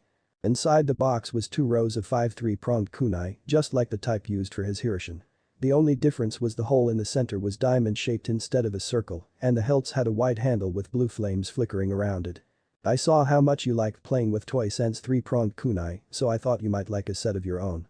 The metal is chakra metal, so adding chakra to it will make them stronger. Also, it has a blood seal on the bottom of each set, so later you can add a bit of blood to each one, so that only you will ever be able to wield them. Ig did not keep the grin off of his face and hugged his brother for the gift. Minato and Kushina looked at the gift and admired the fine work. They figured it had to be either Iron Country work or artisan work. Thank you, Ani-chan. Ig said as Naruto patted his brother's head. No problem. I'm sure Two-san will teach you how to use them. He said as Minato nodded and patted Ig on the head as well as getting a happy smile from the younger Namikaze. Now Mito-chan, he said as Mito looked eager to find out what he got her. Are you still training in Kenjutsu like you said in the letters you sent me? She nodded her head. I am, but I'm not very good at it. I still don't have a sword yet, she said looking down as Kushina stroked her hair. Some people just take more time to learn Kenjutsu than others, Mito-chan. I was the same as you when I was your age. She said as Mito gave her mother a tiny smile. Well, I'm sure myself or Ka-chan can help you with your Kenjutsu whenever you need help, but I think I have the sword problem sorted. He said, getting a wide-eyed look from Mito and Kushina who both leaned in. Naruto took the other scroll and another puff of smoke engulfed him. When it quickly died down, Mito had stars in her eyes, while Kushina examined and nodded at the blade that was in his hands. The sword had a pure white hilt with a circular handguard and along the side were pieces of diamond-shaped bronze metal. The sheath was pure white just like the hilt that if it fell into snow, they probably would never find it. Wow was all Mito could say as Naruto gently placed the blade into her hands. She began to feel the blade all over and gripped the hilt in her hands. She smiled brightly because it felt perfect in her hands. She knew this sword was meant for her. Kushina took a look at it as well and felt how heavy it was but was surprised that it felt so light. It was a little lighter than her Kitetsu and much lighter than Naruto's Shusui. This is a fine blade and it's been beautifully made. Iron Country? She asked Naruto who nodded. I get most of my supplies imported from there since it's the best in my opinion. I had one of their blacksmiths make Mito's sword and Iji's kunai. This is chakra metal as well, so you can put your chakra or affinity into it if you want. Mito was about to unsheath it, but her mother gave her a stern look. Not in the house. You can unsheath it tomorrow. She said, making Mito pout and groan before she quickly thanked Naruto. Thank you, Naruto-chan. You're welcome. Every swordsman should have a decent blade to wield. He said as Mito just kept fawning over her new katana. And finally little Mina. Mina quickly smiled big as she could not wait for what her gift would be. Tell me Mina, can you mold chakra now? He asked as Mina bobbed her head up and down. Good, then this gift will be good for you. Am I right in thinking Mito and Ig will have the toad summons? Naruto asked his father as Minato nodded his head, wondering where this was going. Then this is perfect, he called as he bit his finger and placed his hand on the floor. Kuchius no Jutsu. The cloud of smoke engulfed the room as everyone heard furniture getting moved around and the walks creak a little. As the smoke died down, they all looked a little gobsmacked when they saw Kiara sitting in their living room with a giant scroll at her feet. "Whoa," the twins said in unison as their parents played with kunai they had hidden in their clothes. "Yo, is it time?" Kiara asked as she yawned and gave everyone a full look at her massive jaws and pearly white teeth. "Yep, this is my little sister Mina. She is the one you are here for," he said as pushed Mina in front of him as the little girl looked nervously at the big tiger in front of her. "Mina, this Kiara, my familiar and member of the White Tiger Summons. She is here because we would like to know if you would like to become one of their summoners," Naruto said as his family looked at him in surprise. "Me?" she said squeakily. She knew what summons were and that her father and pervy grandfather had the big toads. "Yes, little one. Naruto has managed to convince my mother to allow just one more person to sign the contract. 2 is the max we will allow for someone to summon us and we would like to make you our second summoner." To make her feel more comfortable, Kiara leaned down and stroked her head against the little red-haired girl. She guessed it worked since Mina giggled a little and stroked her head. "Naruto, where did you get your summons?" Kushina asked since neither she nor Minato had ever heard of a white tiger summons. They doubted even Jiraiya knew and he knew most of the summoning types out there. "When I was 12 I found Kiara by accident. We became friends and her mother let me sign their contract. I am the first person to ever become a summoner for the White Tigers. And now hopefully Mina will become the second if she wants to." Naruto turned to look at Mina as did everyone else as they waited for her answer. After a few moments Mina gave him a big smile and nodded her head. Naruto smiled back and took the scroll from Kiara and opened it up in front of Mina. "Okay Mina-chan, I need you to make your index finger bleed a little so you can write your name in this column beside my name. Then have a bit of blood on each fingertip of the hand you want to summon with and put the handprint under the name." Mina nodded and bit into her right index finger. She quickly wrote her name and then bit each of her other fingers and made the handprint on the scroll. When she was done the scroll glowed a little before poofing away. "And there you go. Now I will show you how to do the hand signs for it another time since we want to make sure you have enough chakra to summon your familiar. I can do that for you now though," Naruto said before summoning another tiger as a little puff of smoke appeared on the floor. Mina's eyes were like sparkles when she saw a small tiger cub that only came up to her knee on the floor in front of her. Its big blue eyes blinked as it looked at its new surroundings. "Mina, this is Kovu, Kiara's little brother and he is now your summoning familiar. Treat him well." "Hello," Kovu said in a squeaky voice as Mina gently picked him up into her arms. The two stared at each other until Kovu started licking Mia's nose, which made her start laughing at how ticklish it felt. "Why do we have to get stupid toads? Tigers look so cool," Ig and Mito said, crying inwardly as Kushina and Minato were smiling at how happy their youngest daughter looked. As Kiara returned to the summoning realm, Mito, Ig and Minato went to Mina, who was happily playing with Kovu, and greeted the new young summon, while Kushina stood beside her eldest and kissed the top of his head. "Thank you. They are my little brother and sisters. There is nothing in the world I would not do for them, and that includes you and Tusan. I know I never really said it before I left so I will say it to you now," he said as he took his mother's hand into his while Minato looked at them from the corner of his eye. "It's okay Ka-chan. I forgive you and I hope I can have a better relationship with you now. This is why I want to give you something." Kushina's eyes shot up in surprise as did Minato's as they watched Naruto pull out one last scroll. She wanted to hug her son to death for finally saying the words telling them that he forgave them for their foolishness. "Know that I am giving you this Ka-chan because I want you to finally make peace with yourself," he said as unsealed the object inside the scroll. When the object appeared, Kushina immediately threw back her hands to cover her mouth as uncontrollable sobs began to sound out, making everyone look at her. Minato went to support his wife while the younger 3 children stood beside her. They all looked down and saw what Naruto was holding. It was a katana with a dark purple handle with bronze diamonds going down the side of it and a circular handguard. "Raijin Jaka," Kushina whispered as Minato's eye went wide, realizing that this was her father's blade. "Where? How? During my time with the Guardians, the daimyo gave me a week's rest since we had been having a rough few months from attempted attacks on him. I decided to go visit Yuzushi Agakure since it's where our ancestors are from. Jiji told me about Oji-san and about your argument with him before he passed. When I visited Yuzu I went into what looked like some kind of cage building since it looked similar to the one we have. At the back office there was a trapdoor underneath the desk. When I went down I saw seals placed around a cabinet. When I managed to break the seals I found Raijin Jaka. Apparently after the fall of Yuzu some of the Uzumaki survivors went back and buried their dead.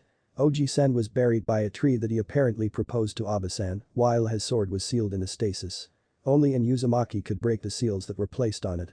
Naruto stood up and then held it out towards Kushina. I know I never met him, but I think he would want you to have it. Now your peace with him can finally be made." Kushina just sobbed harder as she listened to her son. She reached forward and took the legendary sword in her hands and clutched it tight to her. It was the last thing she had left of her father, and in a way Naruto had given a piece of him back to her. She then surged forward, hugging Naruto close as she cried and showering his cheeks with her motherly kisses. "I love you, I love you, I love you so much." Kushina said over and over again, not being able to thank her son enough. "I love you too, Ka-chan, and I always will," Naruto said as he hugged his mother in a happy embrace. He motioned for the others to come over, and very quickly Minato, Iji, Mito and Mina, who was still carrying Kovu, all wrapped their arms around Kushina and had a family hug. As they hugged, Naruto closed his eyes and felt the chakra signatures of the people of Konoha. "I'm home." Chapter 21. "I miss this bed," Naruto muttered happily as he laid on his large bed and rolled around on top of the covers as he wore his sleepwear. Since returning a few days ago, he had been given some time off since he just returned from the Guardians and had been enjoying seeing everyone again. Tsunade, Hiruzen and Shizune had pretty much locked him down in the Sarutobi Manor as they wanted to know everything that happened while he was away and all the new stuff that he learned. Though when they got to how his Mokuton was developing, he simply tapped his nose. "That is a secret." After that he went to see Mikoto, who hugged him near to death, having missed her student greatly, and did the same with him that the others did and pushed him for information. He saw little Ria, who looked exactly like Mikoto. It was frightening. Though Sasuke had seen him once and snorted before walking away towards his compound's training ground. His guest, Itachi's little brother, still had that stick shoved up his ass. Though he was a little bummed out that neither Anko nor Itachi were around. Both were out on missions, as was Hana and Yugao. Both girls had advanced in his time away, with Hana being a Jonin now. Yugao joined the Anbu and was under Itachi's command. Though when he asked Mikoto where Itachi was, Mikoto just giggled into her hand and said he was busy with another personal matter and did not go into any detail. Seeing it was around 11 o'clock and that he had slept in enough for one day, Naruto got up and went to enjoy his breakfast. Cereal or toast? He wondered aloud before going with cereal. With his breakfast in hand, he sat down at the table. Just as he was about to take a bite, the door slammed open and two figures came barreling in. It took every ounce of willpower he had not to blush, because what he was looking at was probably the hottest scene he had ever seen in his life. Anko, who had grown a little taller and was definitely more womanly than before, had kicked the door open and was locking lips with none other than Hana Inuzuka, who like Anko had grown taller, was more womanly, and had grown out her hair into a long ponytail that went down her back. Neither girl even noticed he was there sitting at the table, since both were too preoccupied with feeling each other's bodies. Anko threw her tanned coat off before she growled and ripped Hana's top off her body, revealing white tape around her breasts. Anko quickly ripped those off before her hands began fondling Inuzuka's breasts. Hana moaned loudly before she felt Anko twist him around and pushed her onto the table, where Anko then bit down on her breasts, making a wave of pleasure hit her. After a moment of playing with Hana's breasts, Anko took her top off and began trailing down her body and was about to pull off her pants when Naruto finally voiced up. "What do you know? Breakfast and a show." Both girls stopped completely and snapped their eyes open. They scanned in front of them and saw Naruto looking at them with a smile as he raised a spoonful of cereal at them before eating it. After a moment of not saying anything, both girls screamed. One in shock and one in joy. Hana got off the table and quickly wrapped her arms around her breasts, trying to cover herself before grabbing a cushion from the sofa. Anko meanwhile had lunged over the table and pressed herself against her best friend and hugged him tightly. Naruto could feel Anko's wonderful assets practically smacking him in the face. Anko still didn't know how to be subtle. "You bastard, when did you get back? You don't know how much we've missed you," she said as she leaned out and looked at him with a watery smile. "Just a few days ago. I guess you guys were on a mission.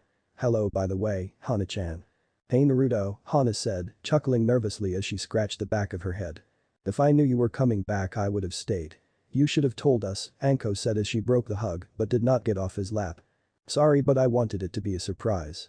My family was happy to see me, as was Sensei and everyone else. Now I'm just looking for that Uchiha we all know and love." "Ah yeah, good ole Itachi, I'm sure you will see him at some point. He's not here much other than to sleep, and when he is not at the Anbu station or on patrol, then he would be at the Uchiha compound since he is the heir." "Still as stoic as ever?" Naruto asked. "Of course, this is Itachi after all. Though you will be getting a surprise when you see him," she said, making him look at her in confusion, but knew Anko was not going to spill the beans. He was wondering what she and his sensei were hiding. "So you too, huh?" "Must admit, Anko, I am not surprised since I saw this coming, but you, Hana? I did not know you swayed that way." "I didn't until a year ago." Anko got me drunk after a successful mission and we spent the night together. I remembered most of it and I found myself enjoying it. So we hooked up more and more until eventually we just decided to become girlfriends. Anna said as she took Anko's hand into hers, making Anko smile at her. It's not a problem, is it? She asked as Naruto shook his head. No, Hana-chan, it's no problem. I am very happy you two found love with one another. How is your mother taking this relationship anyway? She took it pretty well actually. Shocked at first as you would expect, but she said as long as one day I can give her a grand pup to spoil by some means, then she is all for it. In fact, a lot of my clan are okay with it, as are a lot of the other shinobi, and we have not had many people act hatefully towards us, which is very fortunate. The only person who is in pain is my brother Kiba. Naruto snorted. That's probably because you landed a hot piece of ass like Anko where he didn't. He said as Anko grinned and gave them a thumbs up. Damn right. So do you have a girl in your life, Naruto? You must by now. Anko asked as Naruto shook his head. No, not right now. There was a girl or two that caught my eye, I guess you could say, but nothing came of them. Naruto lied as Anko shook her head. Well, hurry up and get one unless you were hoping to get a go on this again. Anko said as she pointed to her body. Sorry Naruto, but I'm Hana now. I am heartbroken Anko-chan, but I think I will survive. But now it's been great seeing you again and I am glad you are home, but it's been a week since I last had sex and I got to get my desires out. Anko said as Hana yelped beside her as Anko picked her up in a fireman's carry before slapping her ass. You might want to leave since we won't be stopping until tomorrow morning, Anko shouted as she ran down the hallway and went into her room. And that is my cue to leave. He said as he quickly finished his breakfast, got a fresh change of clothes and left the apartment just as Hana's moans began to echo through the house. That's it my Hebeheim, put it right there. With Naruto. Since he did not have much to do, Naruto made his way towards his parents' house where he knew the twins would currently be. Since the twins both graduated they had a week off from the academy until they had to go back to find out what teams they were going to be. While both wanted to be with one another, Naruto did not think that was a good idea. They both needed to learn to be independent and grow without the other always beside them. He knew that for twins that was a difficult process and a hard one, but it was necessary in the world of being a shinobi. Walking up towards the Namikaze household he could sense that both his parents were out and that Mina was currently at the academy. Mito, IG, you guys here? He called out and very quickly and a torpedoed blonde slammed into him. Nai-chan. Mito called happily as she hugged her brother while IG came out of the kitchen at a more sedated pace. Well, you seem happy to see me. What's the occasion? His sister looked up at him with sparkles in her eyes. Ka-chan has been teaching me some really cool techniques with the sword you got me. Really? Well, that is good. How are these kunai coming along, IG? He asked as his little brother gave him a thumbs up. Good. Tusan is showing me how to use them in his spare time. I think I am getting the hang of them. That's very good as well. I'm glad you are both using the gifts I gave you. If you are not doing anything, do you two want to go to one of the training grounds with me? I want to see just how far along my cute little brother and sister have come in their shinobi skills. Unless you're scared to battle me, that is. He said, taunting them a little and internally grinned when he saw Mito and IG get a passionate fire in their eyes. Hell no, we can kick your ass, Nai-san. Both twins shouted at him as they raced upstairs to put on their shinobi uniform and gather their equipment. They are too easy. Naruto muttered but smiled all the same. They might have been twins, but you could see how different they could be when you watched them closely. IG was the calmer of the two and was more of a thinker just like Minato was. Meanwhile Mito was a little hot-headed but very spirited just like Kushina. Though those two combined and you could have a strong little duo on their hands. Leaning against a wall he waited a few minutes as he listened to Mito and IG get ready as both shouted out what to bring with them and what not to forget. It was not very stealthy of them. Since they were both now 13 years old and were among the oldest in their year since few others were still only 12. Mito and IG now had separate rooms. IG kept their original room while Mito was given his old room. After a few minutes both twins came barreling down the stairs equipped and ready and proudly wore their new headbands on their heads. IG was wearing dark blue pants and black shinobi sandals while wearing a grey mesh top and a whitish grey jacket over it. He had his kunai holder strapped to his right leg that contained his new 3-pronged kunai. On the side of his jacket was the Uzumaki symbol. Mito meanwhile had her long blonde hair tied into a braid while her bangs framed her face. She wore black shinobi sandals with black bottoms, along with a dark orange shirt with black outlines, with a light mesh shirt underneath. On her back was her new katana along with the Uzumaki symbol. Orange. Interesting color. Naruto commented since it was certainly a bold color to go out in. Don't you start too, I like it and that is how it will stay. She pouted and Naruto put his hands up as a sign of surrender. It's fine. It looks very nice. He said as he opened the door and ushered them both out. Nai-chan, won't you need your gear? IG said since Naruto was only wearing civilian clothes. Don't worry IG, I won't be needing it. He said playfully, which only made the twins want to kick his ass even more. As they walked, all the civilians smiled as they watched the twins tell Naruto how badly they were going to beat him, while Naruto just let a little grin stay on his face the entire time. Training Ground 11. Here we are, this should do nicely. Naruto muttered as he looked around at the spacious field as Mito and IG stood a little in front of him. No one else was using this training field, so it meant they could use the entire width of it. Now are you both ready for this? Naruto asked as both nodded. Well, since you two have just turned gainage to make this a bit fair, I will only use Taijutsu and Kinjutsu. You two though can use whatever tricks you want, he said as both nodded again. I want you both to treat me like an enemy. If you don't come at me with the intent to kill, then you might as well walk home now. He said in all seriousness as both gulped but muttered a small yes. Good, he spoke as he went to his right hand and unsealed a katana neither of the twins had seen before. It had a green handle and a guard with a 4-petal design, while the sheath had green on one half and white on the other. I have never seen that one before, Nai-chan. Is it new? Mito asked as she looked over the blade with curious eyes. That's right.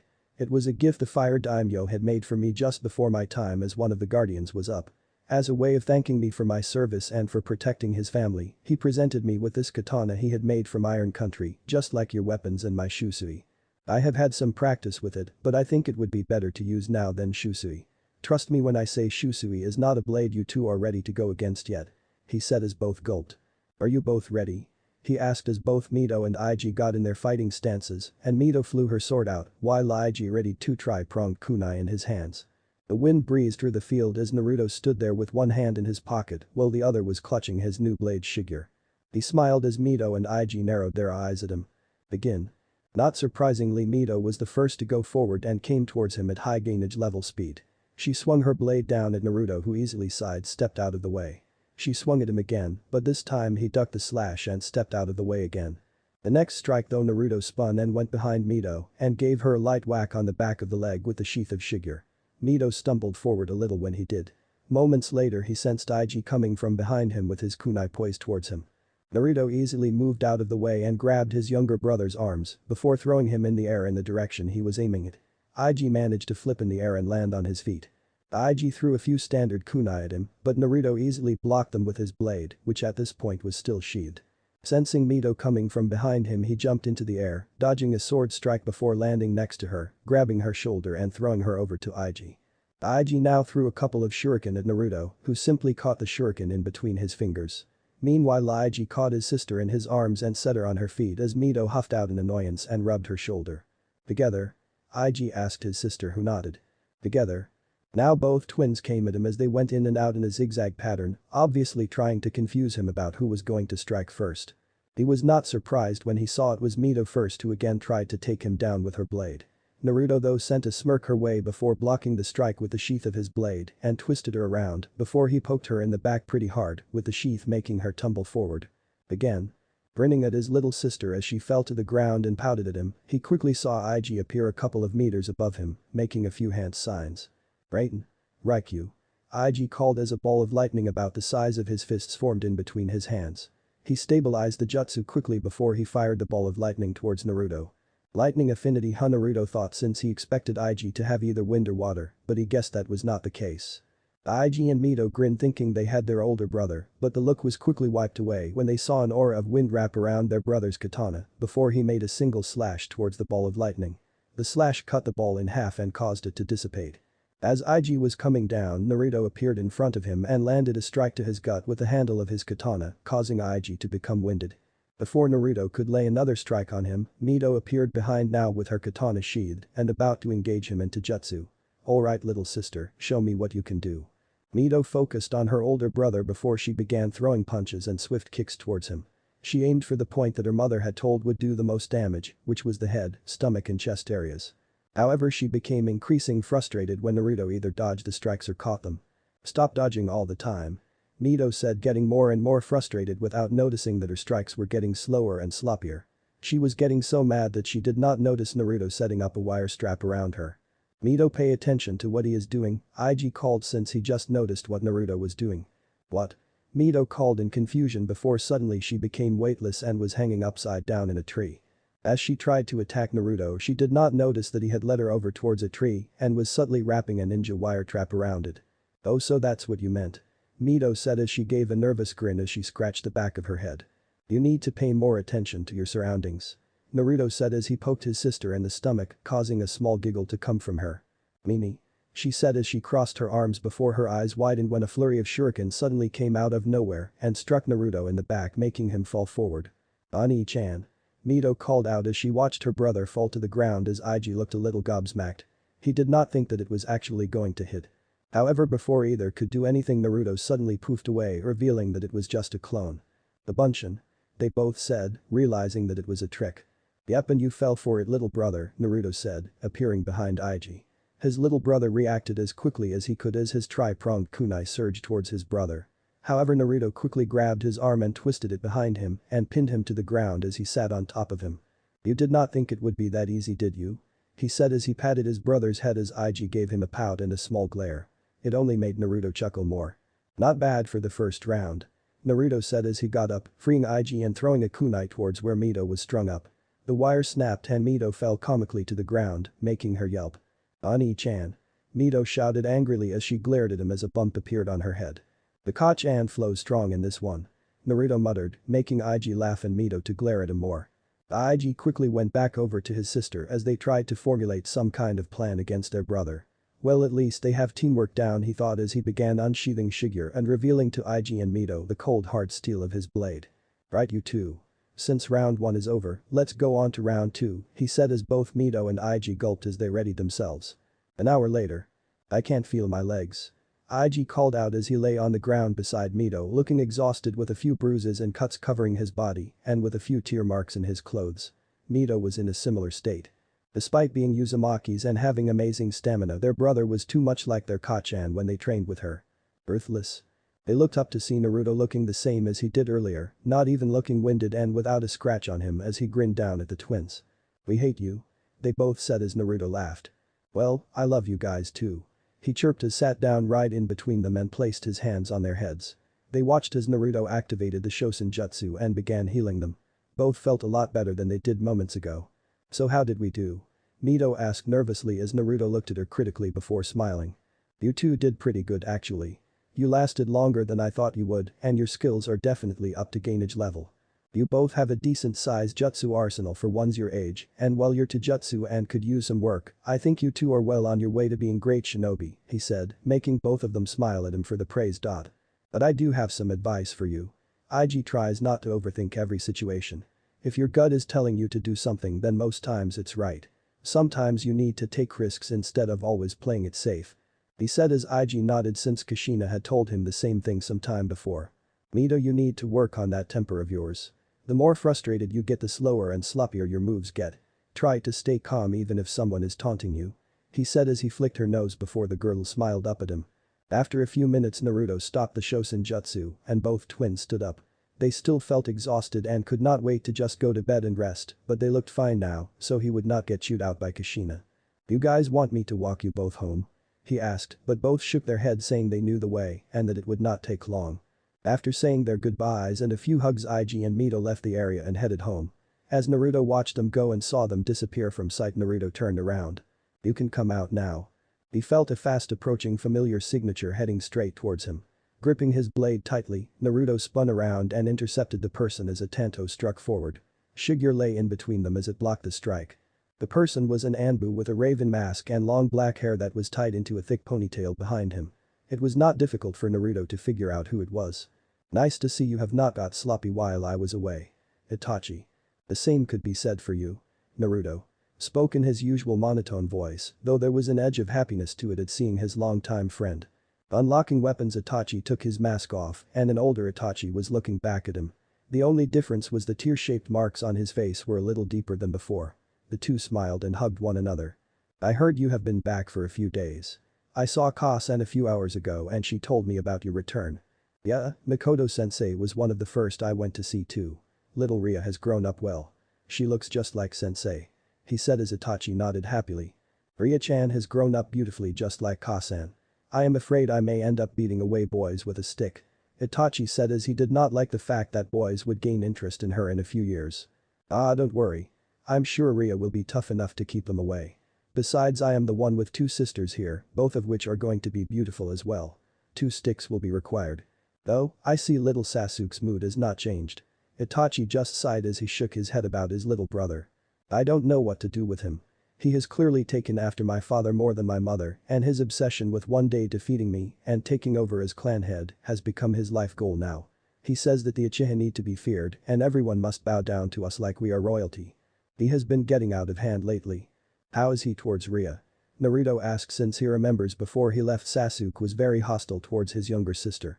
It's not too bad now since Ria mostly stays away from him or myself and Ka-san is close, which stops him from trying anything hostile towards her.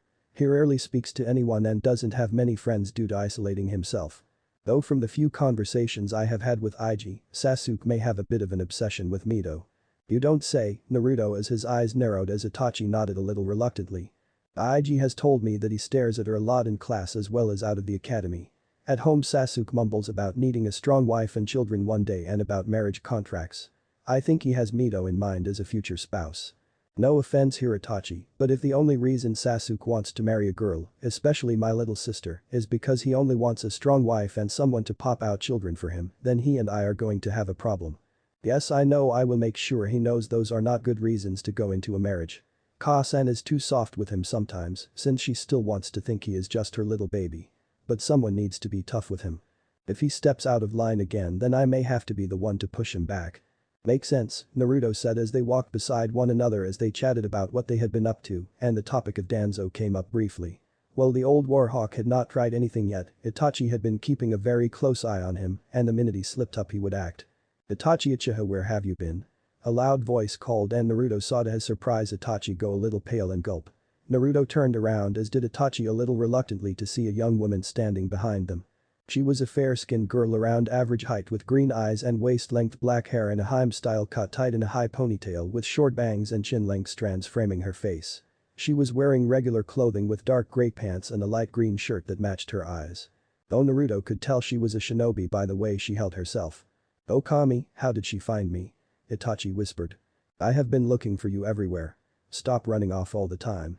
You and I are taking Ria to the park, remember, and then we are getting ice cream," she said, closing the gap between them, and to Naruto's complete shock, she grabbed Itachi by the collar and kissed him. Naruto almost dropped to the ground in surprise. He watched Itachi kiss back a little before they broke apart. Itachi turned to look at his friend who was looking at them with a WTF face. "Who the hell was that and who is this?" Naruto asked as he wondered if this was what Mikoto and Anko had both meant earlier. "Naruto allows me to introduce you to Shizuka, his fiancée and future wife," Shizuka said proudly as she stuck out her hand to greet Naruto, who shook back in a daze as he just looked at Itachi, who had a tinge of red on his cheeks. After a few seconds of silence Naruto quickly broke as laughter came out of his mouth and he fell to the ground laughing and pointing at his friend. The emotionless Itachi Uchiha, who always said he would not get a girlfriend until he was 25, is now engaged at 18, Naruto laughed as he struggled to breathe. Shizuka raised an eyebrow while Itachi gained a tick mark on his head. "Shut up Naruto," Itachi shouted, which only made Naruto laugh more. Grumbling about blonde-haired Bak as Itachi grabbed Shizuka's hand and the two walked away as Naruto chased after them after he finally stopped laughing so he could get the whole story. That evening, walking towards his apartment and hoping Hana and Anko had finally stopped their lovemaking, Naruto mused over his day and could not help but smile at his friend Itachi. The story went that Itachi was out on a mission 6 months ago and he came across Shizuka, who challenged him to a battle. Itachi tried to get away, but Shizuka left him with little choice. They fought and Itachi won. It was only afterwards that Shizuka dropped the bombshell on his that she was from the Nadeshiko village. Since Itachi defeated her, their law depicted that Itachi had to marry her. Not knowing what to do, he went back to Konoha with her to get this sorted out. He went to Mikoto, who immediately began questioning the girl, but to his annoyance an hour later, Shizuka and Mikoto were laughing and drinking tea with one another, with Mikoto telling him to marry this girl right now. Not only that, but even Ria and the other Uchihas that remained like the girl, since she was very spirited and could lay down the law. Seeing no way out of it, Itachi came up with a compromise. Since they were too young in his mind to get married, he said that he and Shizuka would be in a relationship with one another for at least a year to get to know one another and to see if that spark was there. Shizuka was skeptical but went along with it. After months, despite Shizuka being a very confrontational kind of woman, Itachi began having budding feelings for her and vice versa. Naruto was happy for his friend for finding love in the most unlikely places or situations. Plus he liked Shizuka. She was very bubbly though could be a little clingy to Itachi. She was a strong kunoichi and was a jonin in her own right. Plus apparently his father and the village were okay with it since it meant the heir of the Uchiha found his future wife and the relationship would improve relations between Konoha and the Nadeshiko village. All in all he thought it would be a good fit since with every strong man was an equally strong woman to keep him in line. His own parents were aware of that. Speaking of his father, he could sense his father was still in the Hokage office. Since it was unlike him to be there this late, Naruto shunshin and arrived in the Hokage office. He found Minato sitting at his desk as he had a roster of jonin and the new gainage in his hands. Minato looked up and smiled at his eldest. "Hey Naruto, what are you doing here so late? I was actually going to ask you the same thing." Minato held up the two rosters. "I'm trying to finalize the new teams for the gainage. Something just does not sit right with me about them." Naruto curled an eyebrow up. "You want some help?" he asked as Minato looked at him in surprise before nodding. Pulling up a chair he looked the team over. The first half were the civilian-born who he knew would most likely not be passing the gainage secondary exam. With the amount of clan heirs there were this year he knew the council would be pushing for them to pass. He looked them over and stopped when he saw his mother's name. He showed it to his father who just sighed. "Your mother was very adamant about this. She said with the whole masked man being out there, Mito needs to be safe at all times. She wants to be the twin of Jonin sensei for that sake. And what do you think? I'm not against the idea, but putting them both on the same team would make it look like we are playing favorites. Your mother is the strongest kunoichi in the village, rivaled only by Tsunade and Mikoto." Naruto bit his lip as he looked them over. He guessed he could see the logic in that, but again he did not think the twins always had to be with one another. They needed to learn how to act separately rather than always being together. "Can I make a suggestion?" he said as Minato nodded. "By all means do, it would be nice to get a second opinion on this. Then I think you should split the twins up," he said as Minato looked a little surprised. "They might be twins, but their fighting is much different. IG is a more technical fighter, while Mito is a head-on close combat type. Mito is a mix of a brawled and Kachan style, while IG is like a mix between you and Kakashi. This is what I think you should do," he said as he began mixing some of the names around on the roster. For about an hour Naruto and Minato sat discussing the teams as well as mixing them around. All from whether or not the second-gen Ino Shikacho trio was a good idea and who they thought could survive Kushina, which made them both laugh.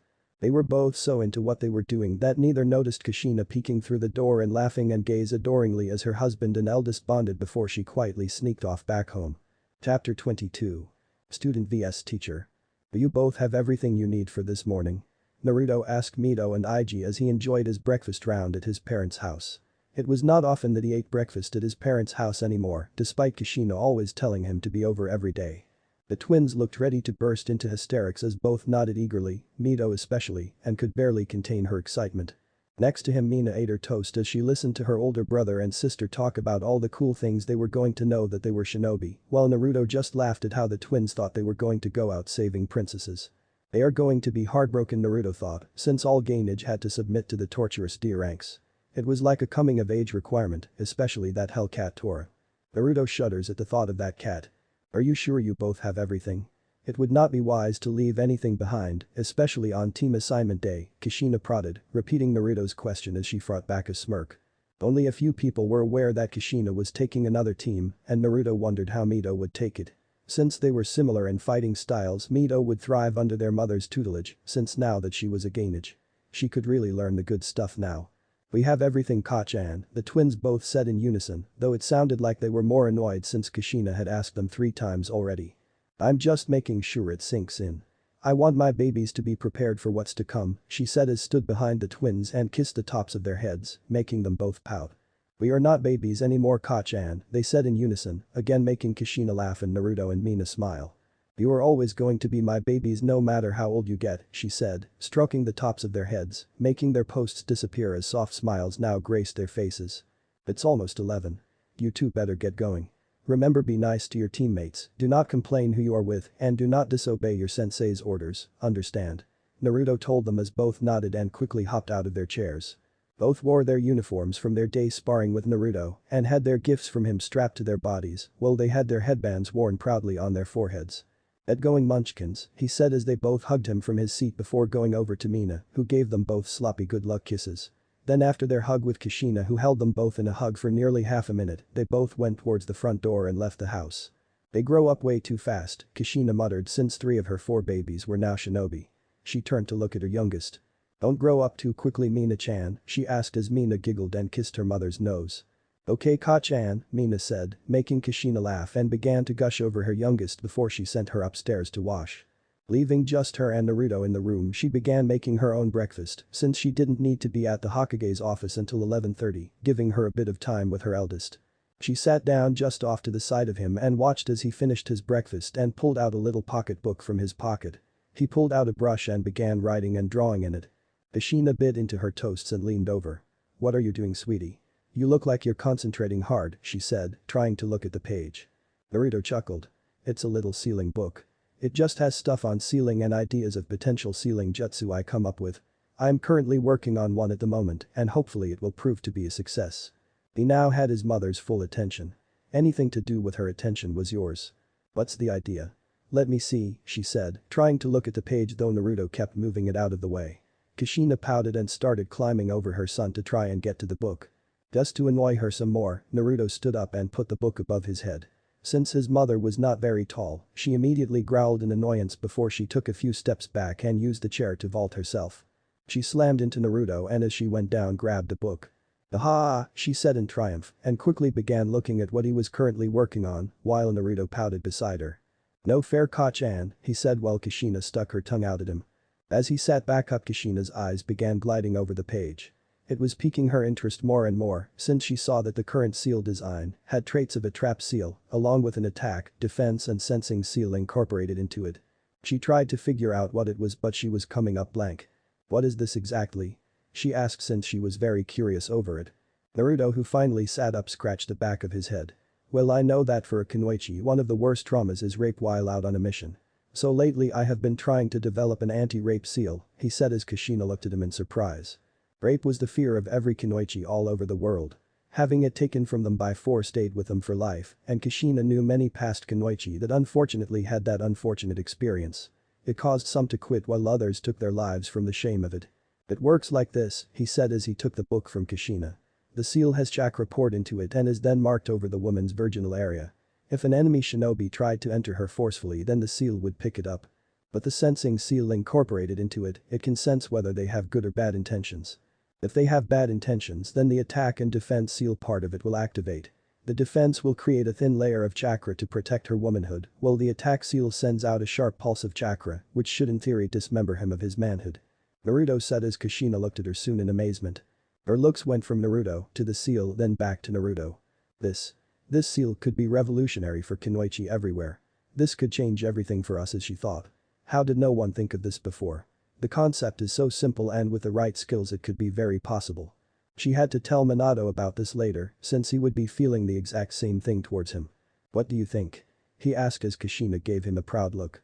Naruto, this is incredible. You could potentially have a seal that protects women everywhere. This seal is simply incredible and it shows how far you have progressed. What level are you at, because this work is as good as it gets?" Naruto blushed a little at the compliment but answered her question. "I'm halfway through level 8, he said, and once again Kushina was gobsmacked. "Level 8. I only reached level 8 by the time I was 20. At this rate he is going to surpass both Minato and I when it comes to," she thought as the proud look on her face just grew even more. "What else do you have in here? I would like to hear some more of your ideas," Kushina said as Naruto smiled at her and huddled closer as they went through the book. Hour later. Naruto walked down the path and wore his shinobi gear as he walked towards the Chunin exam arena. He had gotten a letter from Hiruzen just after he left his parents' home telling him to come to the Chunin stadium at this time and to not be late. His interest peaked and Naruto was curious about what his Jiji wanted. He spent a good 20 minutes with his mother talking and he could see she was deeply impressed with his work and his ideas. She gave him some advice with a few of them and told him a few variant seals that would work better to create other seals, something he listened to closely. When it came to seals, his mother surpassed even his father in that regard. She was a true Uzumaki when it came to the only person who could surpass her was Mito Uzumaki, the Shadame wife. She told him that if he ever needed help, then he was always welcome to ask her for either help or to run ideas by her. Coming up with new things was like porn for an Uzumaki. She is probably at the Hokage office right now getting ready to welcome her new team, Naruto thought, since Kushina looked quite excited at the prospect of having a second team. Though internally she was doing it to gloat that she had more teams than Mikoto. Their rivalry was never going to end. Approaching the stadium, Naruto went on inside through the open doors which the guests were left open just for him and began walking up the stairs towards the setting area. Once he entered, he saw the giant field in the center of the stadium. It looked just like the training grounds and had a rocky terrain with trees, grass and a pool of water in it, making it an ideal training location.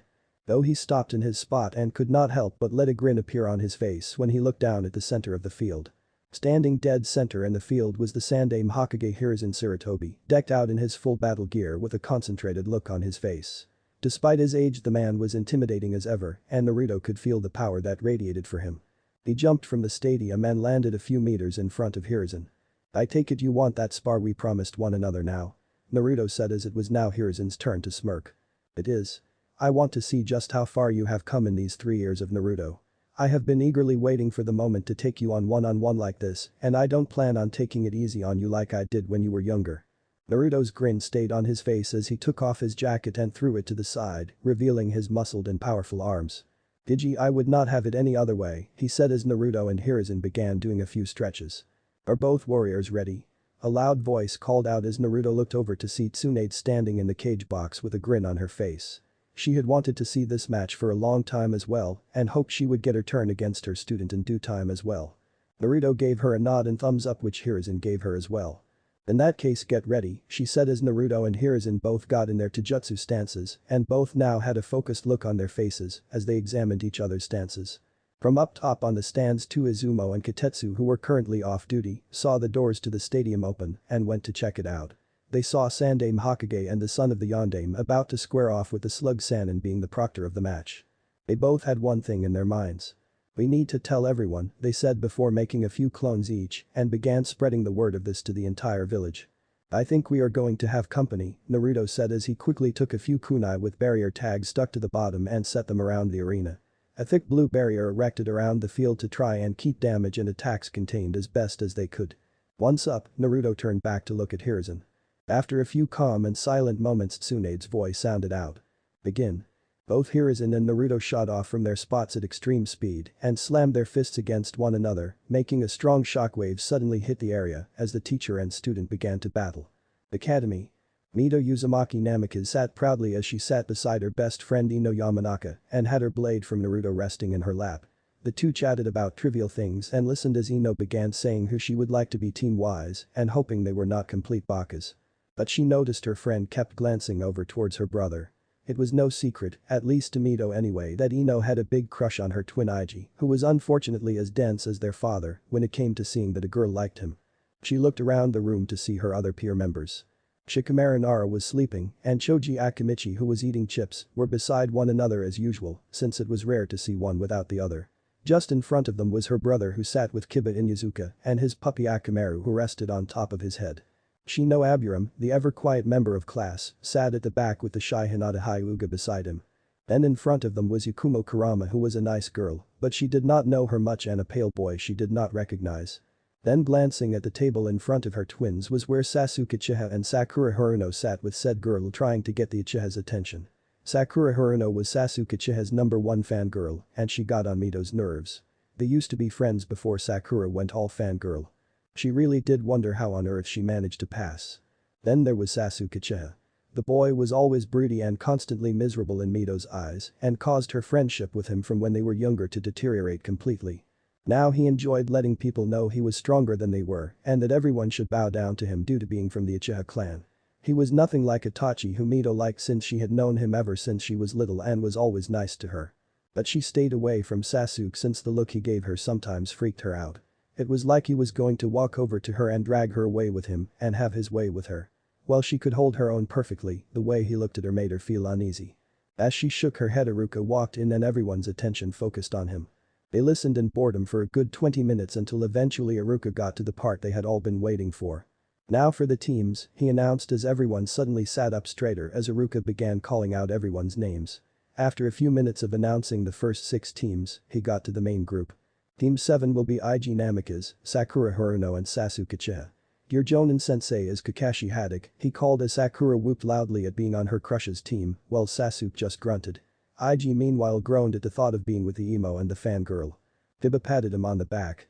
Well, at least it's with Kakashi, IG thought, since he guessed that was not so bad. Though he and Mito were surprised they were not together, he guessed he could deal with it.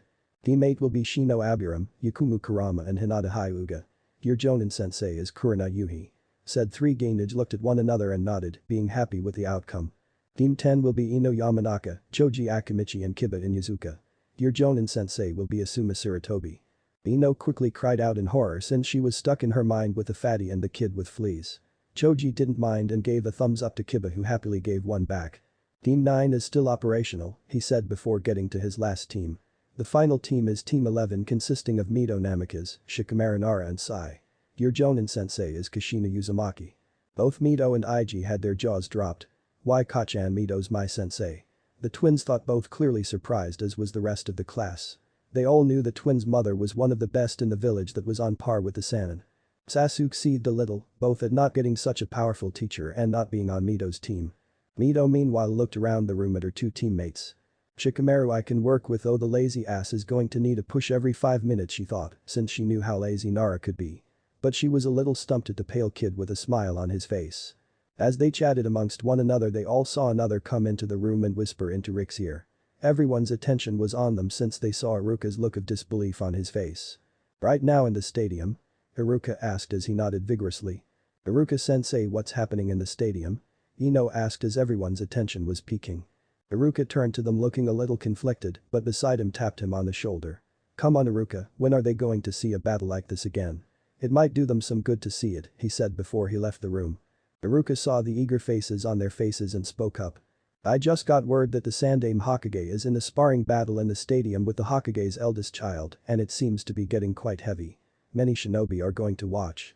Since you're all gainage now, maybe it would be good for you all to see this battle, Iruka said, and saw Mito and IG look at him in disbelief before they got excited looks on their faces and jumped out of their seats and ran out the room. Quickly everyone else ran out of the room after the twins. Hokage's office. Unknown to the gainage, the Hokage and many of the Jonins had been watching their reactions to the team assignments. Kushina got a little annoyed that only Mito was given to her, but after hearing the reasoning she understood while the others were happy with their charges. But they also heard Iruka's announcement and looked out the window to see many shinobi and civilians heading towards the stadium. The Sandaime was taking on the Hokage's eldest. Kushina and Minato looked a little gobsmacked while Asuma whistled, clearly none of them saw it coming. Well, I don't know about all of you, but I want to see this. I want to see how strong little Neri-chan has become, Kurenai said, since she always had a soft spot for the blonde and was the first to leave, quickly followed by Asuma and all the other Jonin. Kushina and Minato took a moment to process what they heard before Minato flashed them both out of the room and towards the Chunin Stadium. Chunin Stadium? Heian? Garyuka no Jutsu? Suiten? Hidoro Panpu.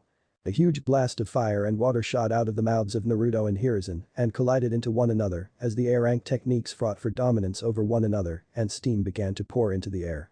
The stadium got very warm all of a sudden from the attack. From the steam, Hiruzen jumped forward with his adamantine staff in hand, having summoned it moments earlier, and twirled it around in his hands. Naruto watched the staff come down and dress Shigure from its sheath and stop the powerful weapon where it was, though he felt the attack in full force as his shoulder buckled a little. Naruto tried a leg sweep, but Hiruzen saw it coming and quickly dodged the attack.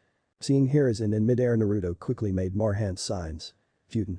Tatapa, he shouted and blasted a strong burst of wind at Hiruzen, which slammed into the old Hokage and slammed him into the ground.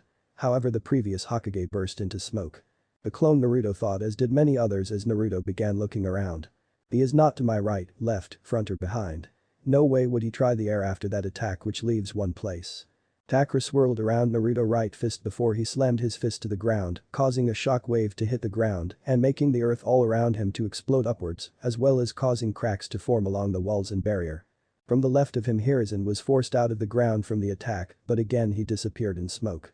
Naruto was about to look right before a strong impact from the adamantine staff slammed into his head and threw him across the field and through a tree. Naruto shook his head as he felt his brain rattle from that one and saw Hiruzen standing where he was previously standing. You into a piece of rubble? He said as Hiruzen nodded, making Naruto chuckle. After 3 years you're still taking me to school. Hiruzen smiled and they both saw the stadium fill up with shinobi and citizens. Naruto saw the twins with their classmates with the twins having stars in their eyes watching their brother battle. Up in the cage box he saw his parents with Kakashi, the elders and some of the clan heads. "Since we have an audience, let's take this up a notch," he said as Hiruzen nodded eagerly as Naruto lifted his sleeves up to reveal weight seals around his wrists and on his ankles. "Aye," he said as they broke and immediately felt a lot lighter and cracked his neck. "Let's go Jiji," he said as both Naruto and Hiruzen leaned back before they sped toward each other at speeds that only the strongest Jonin, clan heads and cage-level shinobi could follow. They watched as loud slams and felt shock waves hit the arena as they tried to follow Naruto and Hiruzen's movements.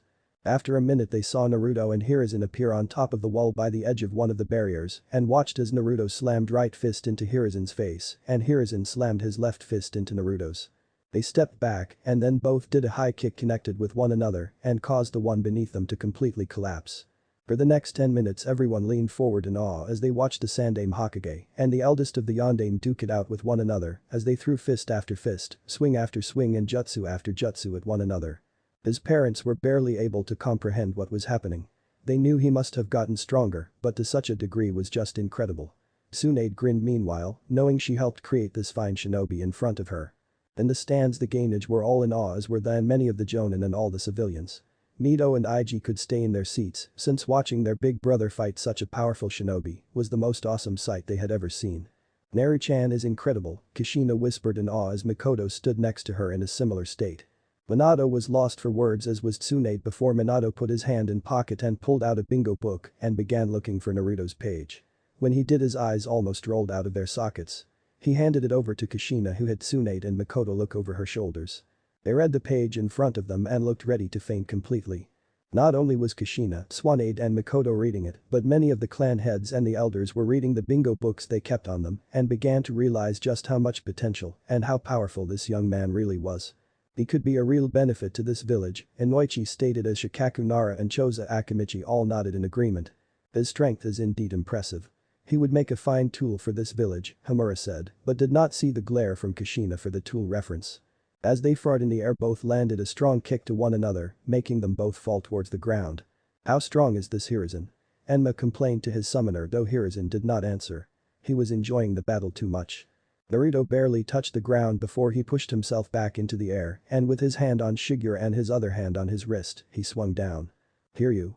Keen," he called as he slashed down with so much force that a powerful slash of chakra rocket from the blade and towards Hiruzen. "Oten. Dorakeki. Taitan. Kiryu no Jutsu."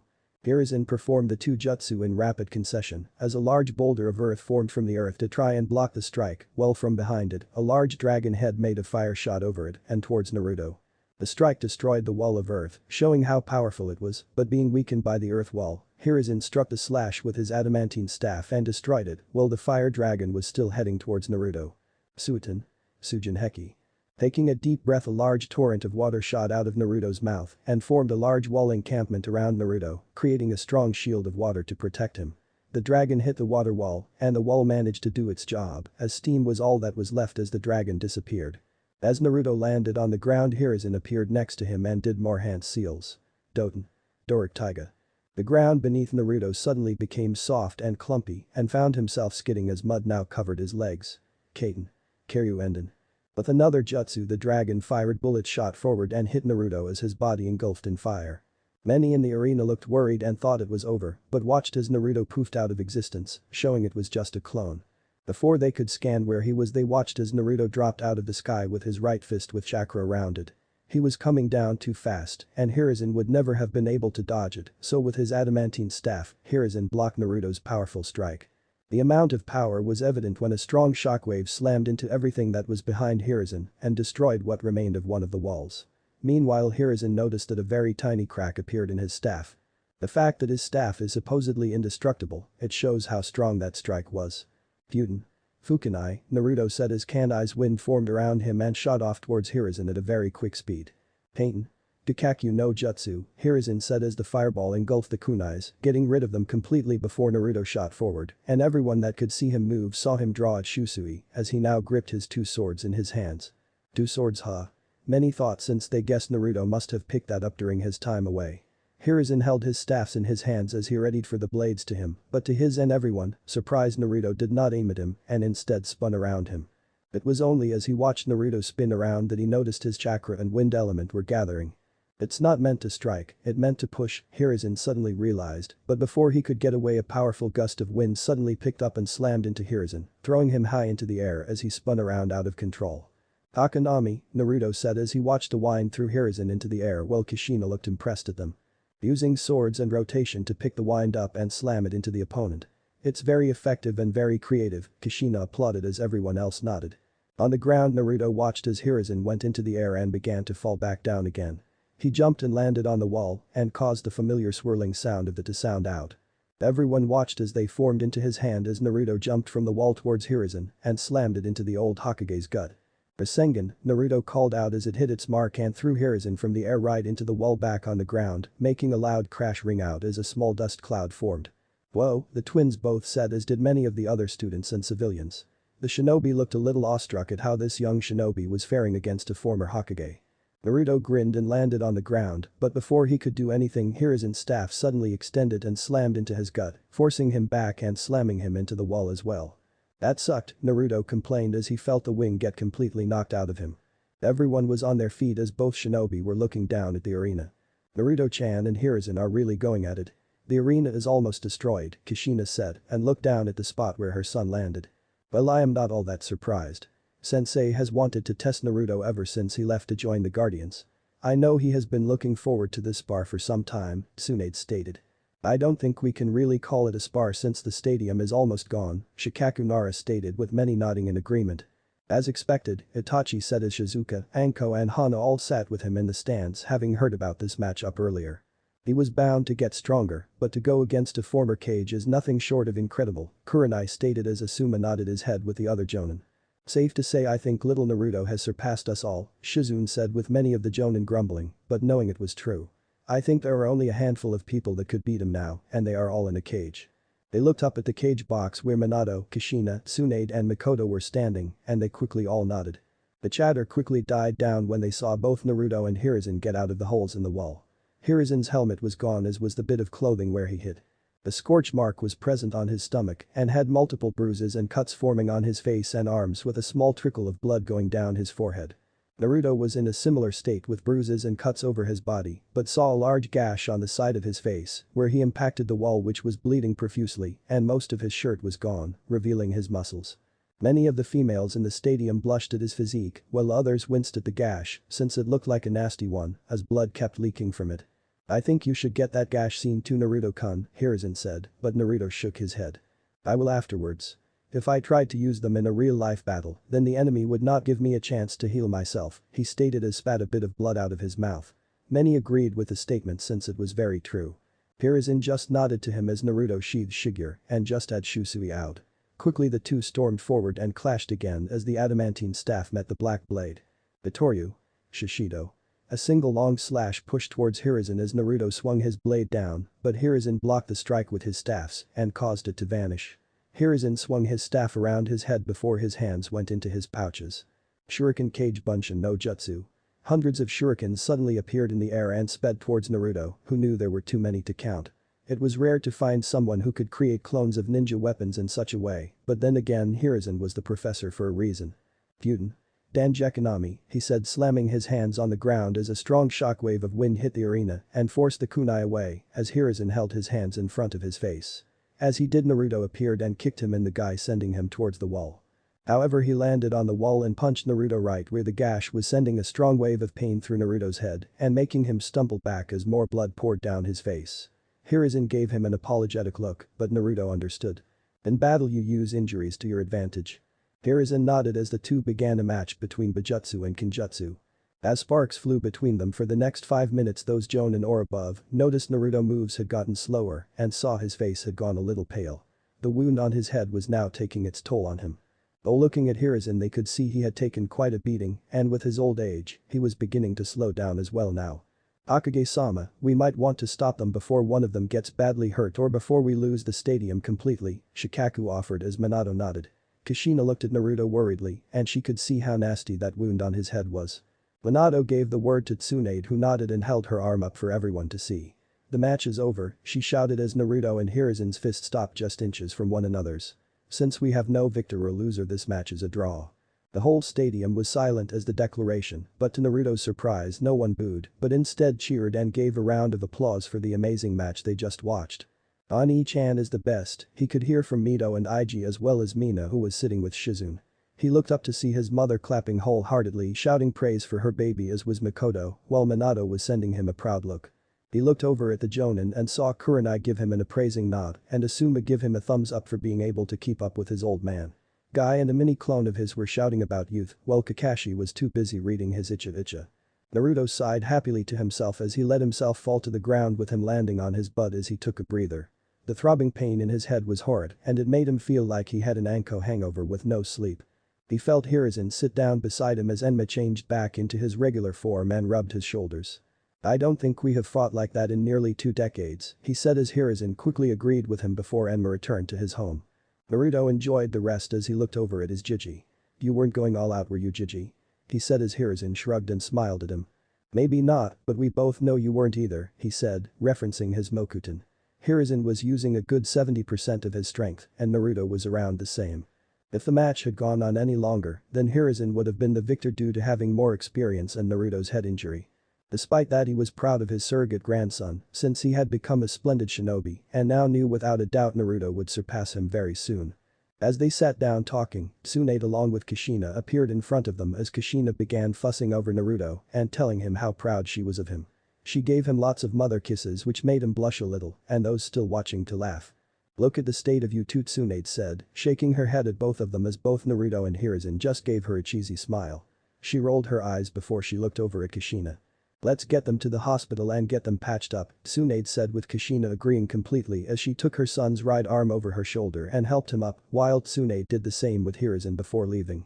Later that day Naruto sat at Ichiraku's ramen with Hiruzen both covered in bandages in various spots as they enjoyed their ramen. Mito and Ig were talking excitedly with Naruto and Hiruzen asking all about their match and if they could teach them some of their jutsu. Kushina was right next to Naruto as she kept checking his bandages were secure, with Naruto telling her he was fine. She didn't seem to get the hint. Minato meanwhile shook his head at his wife's actions as Mina sat on his lap and peacefully ate their ramen together, ignoring the overbearing Kushina and the awestruck Mito and Ig. They left that to Naruto to deal with. Chapter 23. How are you doing, Mito-chan? Are you having fun? Naruto called as he sat on top of a low-leveled roof with his elbows propped up as he stared down at his sister, who was picking up trash around the Hokage monument. Oni-chan, stop bothering me, Mito whined, which only served to make Naruto laugh as he watched her team complete another D-rank mission. Her teammate Shikamaru was lazily tossing some trash into the black bag in his hands while the pale boy Sai got on with the job quietly. Beside Naruto was Kushina who was reading a magazine as she watched her new team complete their mission. This is stupid. How much longer are we going to be doing these stupid chores? Mito called out in a huff as Shikamaru rolled his eyes. Don't roll your eyes at me, lazy ass. Then stop complaining. You have done this for every mission for the last 3 months, he said as he yawned and scratched the back of his head. But it's insulting to do this, and it's embarrassing. You know if you keep complaining it will cause you to get wrinkles. Flatty, Sai said as he gave Mito a creepy smile. That bastard. Mito shouted as she went to lunge at Sai, but Shikamaru stopped her as he tried to keep her from killing their teammate. Come here and say that again. I'll kick your ass. Mito-chan, Kushina called, lowering her magazine to look at her daughter and making Mito stop and look up at her mother. These D ranks all help build up your credit and it will get you closer to obtaining the right to go on a C rank mission. But Ka-chan, Mito whined but a quickly stern look from Kushina quickly shut her up. Grumbling and kicking the dirt she went back to picking up litter with a scowl now plastered on her face. Naruto watched them with an amused expression but got a flick on the ear from Kushina. Don't you have anything better to do than rile up your little sister? She said, raising an eyebrow at him. The response she got was a shrug. It's too much fun and she is so easy to tease. Besides, it's the job of the older shinobi to tease the freshies. You probably did the same when you were in my position, he said to her as she got a faraway look on her face. That was true since she could remember teasing Minato's students Kakashi, Obito and Rin when they were a team together. Even though Kakashi graduated much earlier than the other two, they still had to do D ranks. Don't you have a mission today? She asked as she looked down at her son again, who went back to teasing his little sister, who was trying to give him the scariest glare she could muster. Yeah, but it's not for another hour. Besides, I already have everything packed, he said as he pointed to the scrolls on his hip and the seals on his arms. Okay then, Kushina said, going off the topic before she went on to something completely new. So are there any girls that interest you? she asked as Naruto looked up at her in surprise. That was not something he really wanted to discuss with his mother. It was a little too weird. Where is this going? He thought before answering her. No Kachan, no girls right now. I'm happy to just be on my own. Oh come on now, there must be someone to catch your attention. I hear Makoto's son is still with that girl from the Natashiko village. I can't let Makoto outdo me again, she said with a fire burning in her eyes that made him shake his head. So that's why. Sorry to disappoint Kachan, but there is no girl right now, so you will have to wait a little longer, Naruto said, making Kushina huff a little before nodding in acceptance. Well, the idea of some harlot trying to sink their claws into her eldest made her frown and want to bring the pain. She knew if she wanted grandchildren one day that she would have to suck it up. It didn't mean though that she could not help pick and push him in the direction of a girl she approved of. As Kushina looked down at the gainage in front of her, Naruto felt a familiar presence sit down beside him. Turning his head, he saw Anko sitting there looking down at the new squad while twirling a kunai in her left hand. Breaking in the new blood? Anko said, grinning, which just made him roll his eyes at his teammate. Thought I would see how they are doing. They have promise, but Mito-chan is being impatient, he said loudly to make sure his sister could hear him. Mito glared back at him with a red face, while Anko chuckled. Get used to it, Mito, cause it's not going to change for a while, Anko told her, making Mito huff in annoyance just like Kushina did moments earlier. So I thought you had work today. Was there not enough prisoners to keep you happy and contained? He teased, making Anko slap his arm playfully. I'm on my break and I thought I would come see you before I see Hana-chan. I won't get to see my two favorite people for a couple of days, she told him, pouting. But I feel there is another reason that you wanted to speak with me? He asked, seeing the hidden message in his friend's eyes. Anko nodded and leaned in closer towards him. Make sure my girl comes back safe and sound. I don't like it when you go on missions without me. You know Hana is more than capable of looking after Anko-chan. She is a jonin after all. I know, and I am not saying she is weak by any means. But she is not like you, Itachi and I. She is not quite at the level we are at, and I don't want her to get in over her head. You know she can be a little prideful. Hell, I know she can be prideful. In the bedroom it's always a struggle to see who comes out on top and who gets to be submissive and who gets to be dominant. Naruto waved his hand. Too much information, but I see where you're coming from. He muttered before putting his arm around his longtime friend to reassure her. Normally Anko would have been fine with Hana going on a mission, but he guessed that since they were going to Kiri, where a civil war had only just finally ended, it made her a little anxious. I will make sure your girl comes back home safe and sound. It's a promise on my way to the shinobi, he said, putting his pinky finger out in front of him. Anko understood the gesture and wrapped her pinky around his. She then leaned in and gave him a peck on the cheek, showing her softer side to one of her true friends. Thank you. Anytime, Anko-chan. I don't make promises I can't keep. The two longtime friends sat and spoke with one another for 5 minutes, with Kushina occasionally leaning in to try and hear what they were saying. Though all the two spoke about was the training schedule for their spars with Itachi, Hana, Hayate and Yugao. Once Anko left to see Hana, Naruto left 20 minutes later after saying goodbye to his mother and sister and headed towards the south gate where he would be meeting with his team. 4 days later. Naruto jumped off the edge of a wooden boat and landed on a small wooden harbor where other small boats were docking and leaving with their various trade goods. He took a look around his surroundings and frowned a little since there was a lot of mist currently covering a lot of the small harbor town. Without his sensor abilities he knew they would be walking blind. Though I don't sense anyone harmful at the moment, we get moving while we can. He thought before he motioned for his two partners behind him to follow after him. Hana quickly followed after with her three walking closely to her side and on constant alert, while on her other side was their teammate Hayate.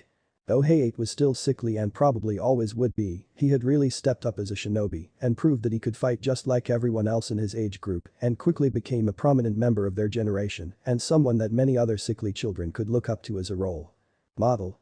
While not quite as powerful as his blonde-haired friend, Hayate was well versed in Kenjutsu and had a talent for fire jutsu and taijutsu. It made him a strong ally and a problematic enemy. The village hidden in the mist is said to be about 5 hours from the dock side, and we will have to cross a lake on foot to get there, Naruto said as he walked forwards. If we get there before mid-afternoon then we should be able to avoid needing to stay in the area for too long.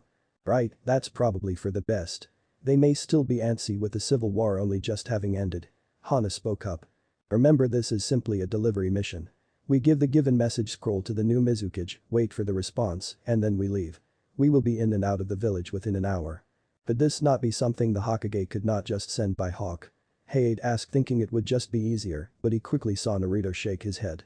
Normally it would be, but seeing as my father has 3 of his delivering it personally, we can only assume that whatever message it contains is of great importance.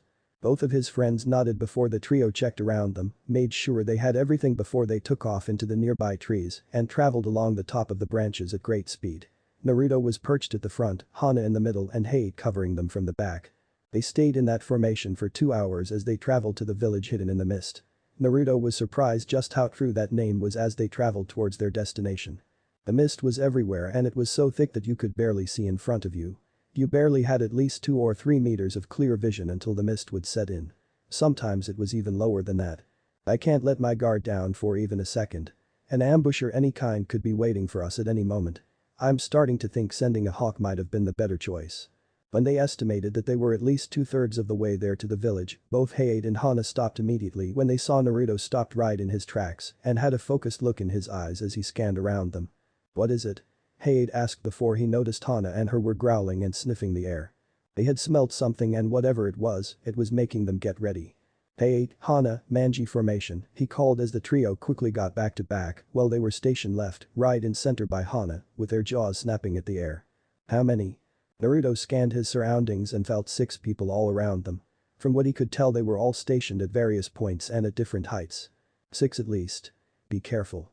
They have the home field advantage here and they know how to use the mist. No action unless given cause to. When he finished speaking, something twirling through the air could be heard coming towards them. Before Hana and Hei could react, Naruto had already drawn Shusui from his back and struck a large demon shuriken that was aimed right at him. The broken parts of the shuriken split into 2 and embedded themselves in a nearby tree. "Whoa," Hei said at how quickly his friends reacted before they heard quick steps coming towards them. "Attack." They looked up to see a shinobi wearing an anbu-like mask drop down right in the center of them with a blade drawn out. "I got him," Hei said as he unsheathed his blade and clashed with the shinobi and managed to push him away. From the front, Naruto's attention turned in front of him and sensed 3 people coming towards him, while 2 more were headed for Hana. "Suiden no jutsu." He heard before he slammed his hands onto the ground and performed his own jutsu. "Oten. Dorakeki," he called as a large wall formed in front of him. "Hana 2 coming for you from your left," he called as Hana nodded and quickly spotted them with her enhanced sense of smell. Her eyes became more canine-like and her nails got more feral as she went down onto all 4 with her stationed with her. "Fang over fang," she whispered before lunging through the air as Naruto engaged a 3 hunter-like shinobi that jumped over the earth-made wall. The attack made Hana twirl in the air with her and it looked like a horizontal tornado was ripping through the air. She drew closer towards the 2 attacking shinobi and slammed into one, successfully hitting him in the chest and destroying his lungs and heart while the other managed to sidestep out of the way and drew a sword. Hana landed on her feet and gripped a kunai tightly in her hands. Above them, Hate was battling previous attacking Kiri ninja and was holding himself well and was making ground against his enemy. "Who are? You?" he asked, but the shinobi chose not to answer and continued to attack. Their swords caused sparks to fly off when the metal connected. Hei ducked from a swift strike from the shinobi and brought up his blade to block another strike. Hei continued to dodge and could see from his opponent's movements that he was getting more and more frustrated at not being able to land a hit on his foe. His movements were getting more sloppy and his swings were getting slower. "Are you with Kiri or the new god Mizukage?" Hei asked, but all he got was angry strikes back at him. Cough. "So be it." Meanwhile, Naruto glared at 2 of the enemy shinobi who had a sword each gripped in their hands. The third meanwhile was currently stuck in a headlock in Naruto's right arm. Both arms were broken from where he tried to rush. A strong punch to the gut quickly incapacitated his enemy before he snapped their neck with an extreme amount of force. "Since I'm trying to get to Kiri quickly, I'm going to make this quick. I really don't have the time or the patience to have to deal with you right now," he said as he drew out Shiger as well and held both blades in front of him. He then watched as the 2 Anbu doubted him and flew forward. His swords clashed with his opponents and watched as they tried to push him back. Their other hands came up to take a swing at Naruto, but he easily dodged them with a bored expression on his face. "Have to do better than that," he told them as his foot glowed green and he slammed his foot into the ground. Cracks formed on the ground as a mini earthquake suddenly hit the area, making everyone stumble in surprise, especially the 2 Anbu that he was fighting. A huge crater formed from where Naruto had slammed his foot and cracked all along the ground around 6 inches wide and began to form. Taking the opportunity, he brought Shiger up into the air. He jumped up into the air as well and slashed down on the surprised Anbu. "Hiryu. Keen." The moment he slashed his opponent and watched him fall back as the attack did its opposed damage, the Anbu member burst into flames as he choked out blood from underneath his mask. "Bastard," he heard the other Anbu call out as he pushed forward as a dragon made of water shot forward towards Naruto, with its large red eyes boring into Naruto as it raced forward. Naruto narrowed his eyes and gripped both Shigure and Shusui tightly in his hands and held them to the side as he closed his eyes. "Yakitori," he muttered as he swung both his swords together at the same time, as a large slash of compressed air formed from the slashes that were so dense that the slash made a crescent moon-shaped object that sailed towards the attack at great speed. The moment it connected, the water dragon split right down the middle and dispersed to the sides of Naruto, narrowly avoiding him and destroying the few trees that were behind him. Naruto then pushed off from the ground and appeared in front of the Anbu as he was in the middle of performing hand signs. At least he was until Anbu suddenly found his hands flying in the other direction courtesy of Naruto cutting them off. Before the Anbu could even say a word, Naruto brought his right foot up and kicked the Anbu high into the air, breaking his jaw in the process. Pumping chakra into his legs, Naruto jumped high into the air and was back to facing the Anbu, who looked in incredible pain. "Techmate," Naruto told Anbu before he pumped chakra into his right leg with a powerful super strength kick. The kick connected with the man's head and sent his head sailing through the air and into the mist-filled valley, while his body dropped to the ground lifelessly. Naruto then fell to the ground doing a backflip as he did and landed on top of a tree branch before he casually walked down the tree and placed Shigure and Shusui back into their sheaths and back to being sealed into his arms. He dusted off his jacket as he looked up into the air and watched Hate flip through the air, still battling his foe, while to his left, he saw Hana performing a second fang over fang on her opponent and saw that it connected. The attack sent the Anbu flailing through the air and slammed right into a tree hard. Naruto whistled and nodded before he felt two new signs appear around them. One felt hostile like the other Anbu, while another felt curious and more calm than the others. The hostile one, however, he sensed appeared behind Hana. A glint of metal caught Naruto's eye from the mist and saw a barely visible human shape appear. Hana thought none the wiser as she checked her foe's pulse, and Naruto pushed himself forward, intent on keeping his promise to Anko. Hana knelt by the Anbu and checked his pulse and sighed when she felt he was definitely dead. It happened so quickly she was not even sure what happened. The moment she turned around, she saw the familiar shapes of shurikens and kunai get thrown towards her at a fast rate. She wanted to move, but using multiple fang over fang had taken it out of her, along with the triplets who were each panting a little. Doing what she could, she brought up her arms to protect herself, while the triplets tried to pull her out of the way by pulling on her bottoms, but were not having any luck. Before they could hit, however, she watched as the back of Naruto's head appeared in front of her and watched him catch the shuriken in midair before throwing them right back towards the hidden enemy at an even faster rate. The kunai he blocked with his sword Shigure and sent them so they were embedded in the trees. "You alright, Hana-chan?" he asked, turning around seeing Hana's stunned look on her face and watching her nod her head as she took deep breaths. "I'm okay. Thank you, Naruto-kun," she said with Naruto nodding back at her. She was disappointed in herself that she froze up that way and let someone get the drop on her. She should have smelled him coming, but she was captivated in making sure her opponent was dead that she and triplets let their guard down. "Try and keep your senses open at all times, Hana-chan. I would hate to have to tell Anko-chan that something happened to you," he told her and saw her nod, looking upset with herself, but that quickly changed when she noticed that Naruto had a kunai embedded in his left shoulder. "Hold still," she said softly as she walked close towards him and pulled out the kunai from his shoulder. She saw his hand get brought up to heal the wound, but he was stopped when she placed her own on there first. Her hands glowed green and Naruto felt the wound slowly begin to heal up. "It's the least I can do. Just because I can heal animals doesn't mean I don't have some skill in healing people too. Tsunade-sama was nice enough to show me a few tricks." Naruto nodded and turned his head when he saw Heiichi sheathing his sword away with a few cuts on his body, but nothing serious. Behind him though, Naruto saw the man that he had felt earlier, and now looking at him, Naruto had to admit he looked and felt strangely familiar. The familiar mask covered his face with familiar navy blue hair that stood up with tags pierced onto each of his ears. He stood looking at the man before he walked over to him and stopped just in front of him. "Are you friend or foe?" Naruto asked, tensing his body if this man was a rogue like the other shinobi they had just faced. Behind him, Hana and Heiichi stood closely behind Naruto and kept a close eye on the man in front of them. "Are you the leaf shinobi that the Hokage sent to meet with the new Godin Mizukage?" he asked and saw Naruto nod his head. "Yes, we are." "So you're a friend then?" Now the Anbu nodded and removed his mask, revealing a man in his late 30s with an eye patch covering his right eyes. "My name is Ao Anbu, captain of Kiri and right-hand man of the new Mizukage," he told them. "I was told by Mizukage-sama to meet you before you got to the village, but I see you encountered problems." Naruto examined the man and he felt what was behind the eye patch. A Byakugan. With that discovery he remembered where he saw this man last. The day he fought Raiga Kurosuchi, he was the Anbu that Naruto gave the twin swords to, as long as she got to keep the body of Raiga. Yes, you could say something like that. Naruto said, looking around at the bodies before telling Hana and Hei to pile them up and burn the bodies. Who are they? They are remnants of the Yonde Mizukage Yagura's forces. Despite Yagura being dead, he still has troops loyal to him and believing in his cause to wipe out those with bloodlines. There is a team out looking for these people as we speak, but I will have to send a messenger hawk ordering them back. Naruto nodded and they watched as Hei performed a fire jutsu and set the bodies ablaze. I will guide you the rest of the way to Kiri. These paths can be treacherous as I'm sure you youngsters have already noticed, he said before he took off through the trees. Try to keep up otherwise you might take a nasty fall. The three raised their eyebrows at the older shinobi before they took off after him along the trees. The journey with Ao leading them took about half the time, with the veteran shinobi leading the way and taking them the safest way towards Kiri. Once they got to the end of the island they were on, the water ran the rest of the way towards Kiri and eventually they came across the village hidden in the mist. This was the first time any of them had gone to the mist village and they quickly deduced it was definitely one of the more naturally protected by the elements around it and deserved the title hidden in the mist. The name was well earned and despite its eyes they could still barely see it.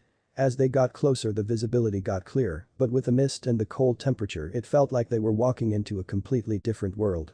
Walking through the gates the mist seemed to clear and the people and the building became clearer. Men, women and children were walking about the village going on with their day, while shinobi patrolled the roofs. Taking the leaf shinobi to see the Mizukage, Ao stated towards the two gate guards who lazily nodded to the man. Naruto had to guess this village had their own versions of Izumo and Katetsu. Damn upstarts. Ao complained as they ventured their way through the village. Looking at the village the trio were surprised at how familiar to the leaf village it was. The building's designs were very familiar and the civilians wore similar clothing, though thicker due to the cold weather. They saw some of the shinobi looking at them from the rooftops, obviously keeping an eye on them.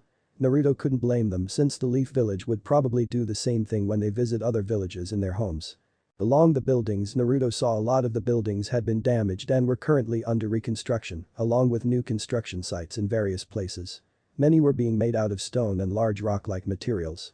From what he could gather it looked like apartment buildings were being built for their shinobi. They were still rebuilding and gathering their strength after the civil war had ended 6 months ago.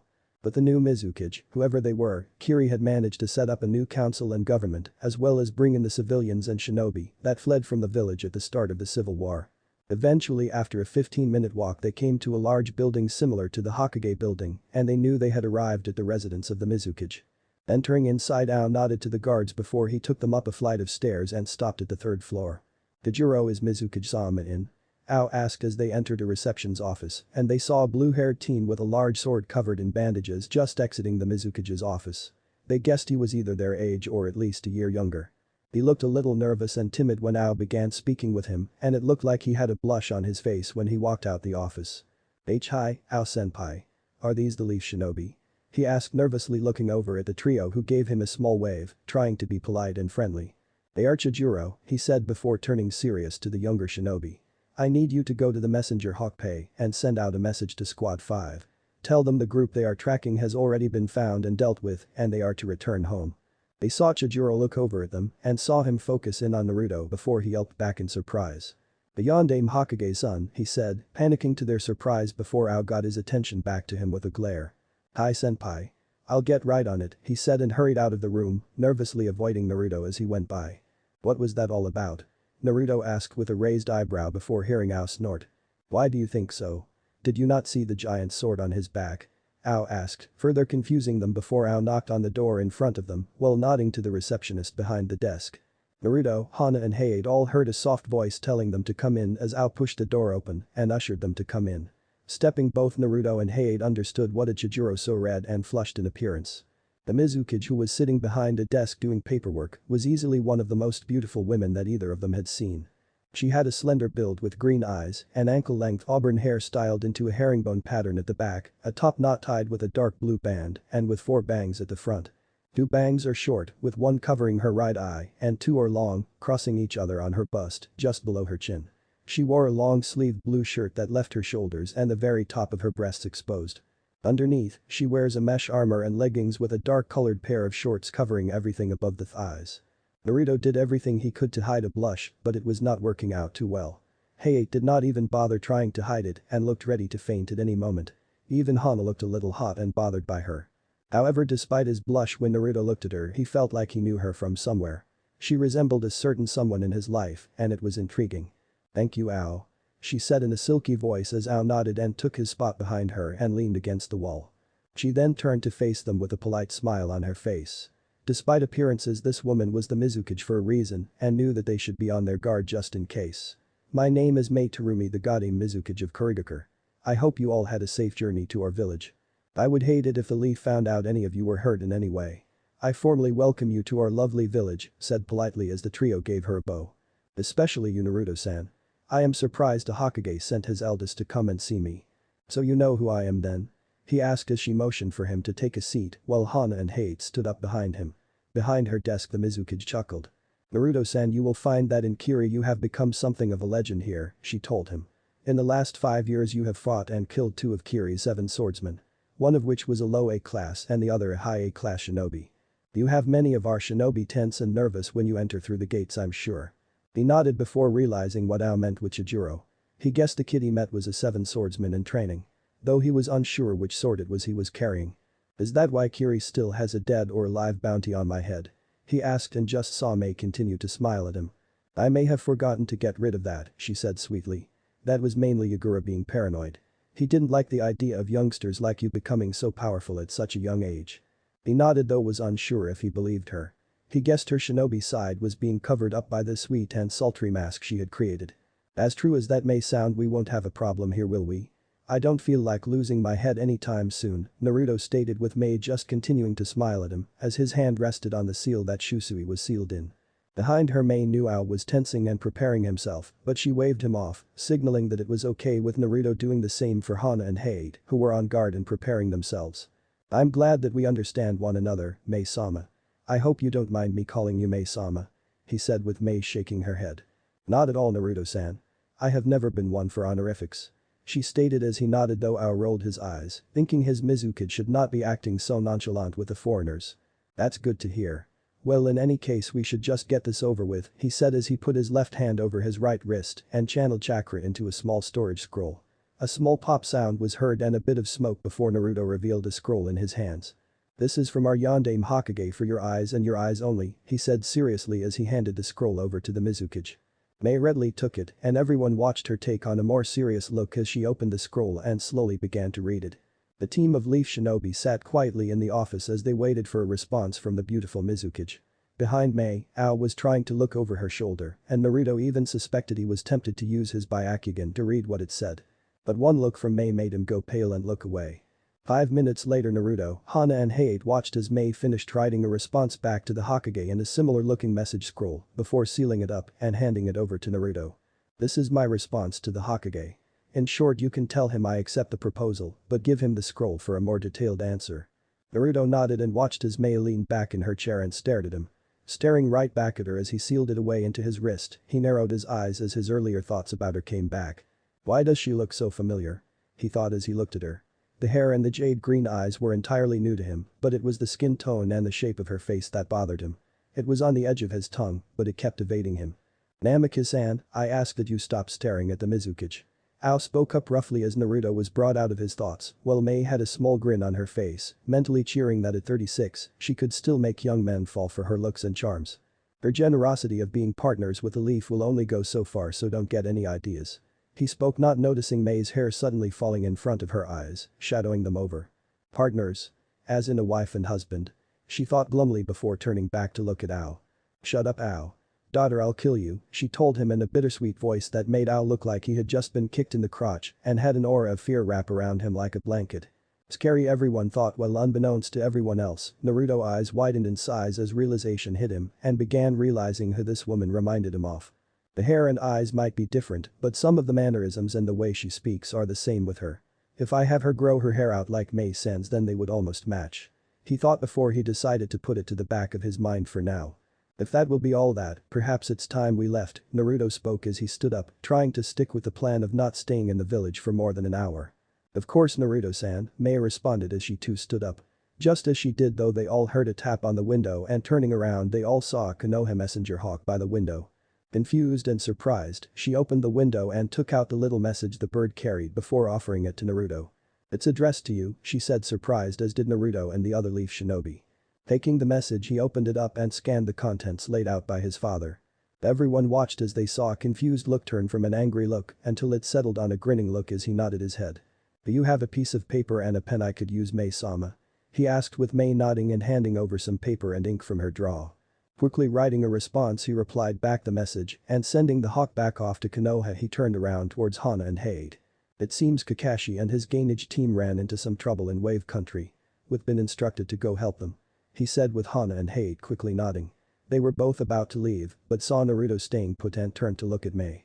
My father wrote in the message that this could be a good chance to test out the possible alliance between Kiri and Konoha, he stated as he handed the note over to a surprised-looking Mei Terumi, who began to examine the message. A moment later, a look of realization came to her face as well as surprise before she turned to look at Naruto with a big smile on her face. "Yes, Naruto-san. I think this will work out perfectly," she stated as she grinned at one another, leaving the others in the room to wonder just what they were talking about. A few minutes later, Naruto stood in an alley just outside of Mizukage Tower. He bites his thumb and goes through some familiar hand signs before saying, "Kuchius no Jutsu." A small white tiger cub with bright green eyes appeared in a puff of smoke, who purred the minute it saw Naruto. Naruto, sending another message to SHH Gaia, "I still haven't told anyone about that yet, but yes I am," he replied, putting a scroll in the cub's mouth before she disappeared again, leaving a smiling Naruto behind. Thanks for listening. I do hope you enjoy it. If you want the next part of this video, turn on that bell notification. Like, subscribe and comment down below. And also check out the others' videos I have created and enjoyed it. See you guys in the next video.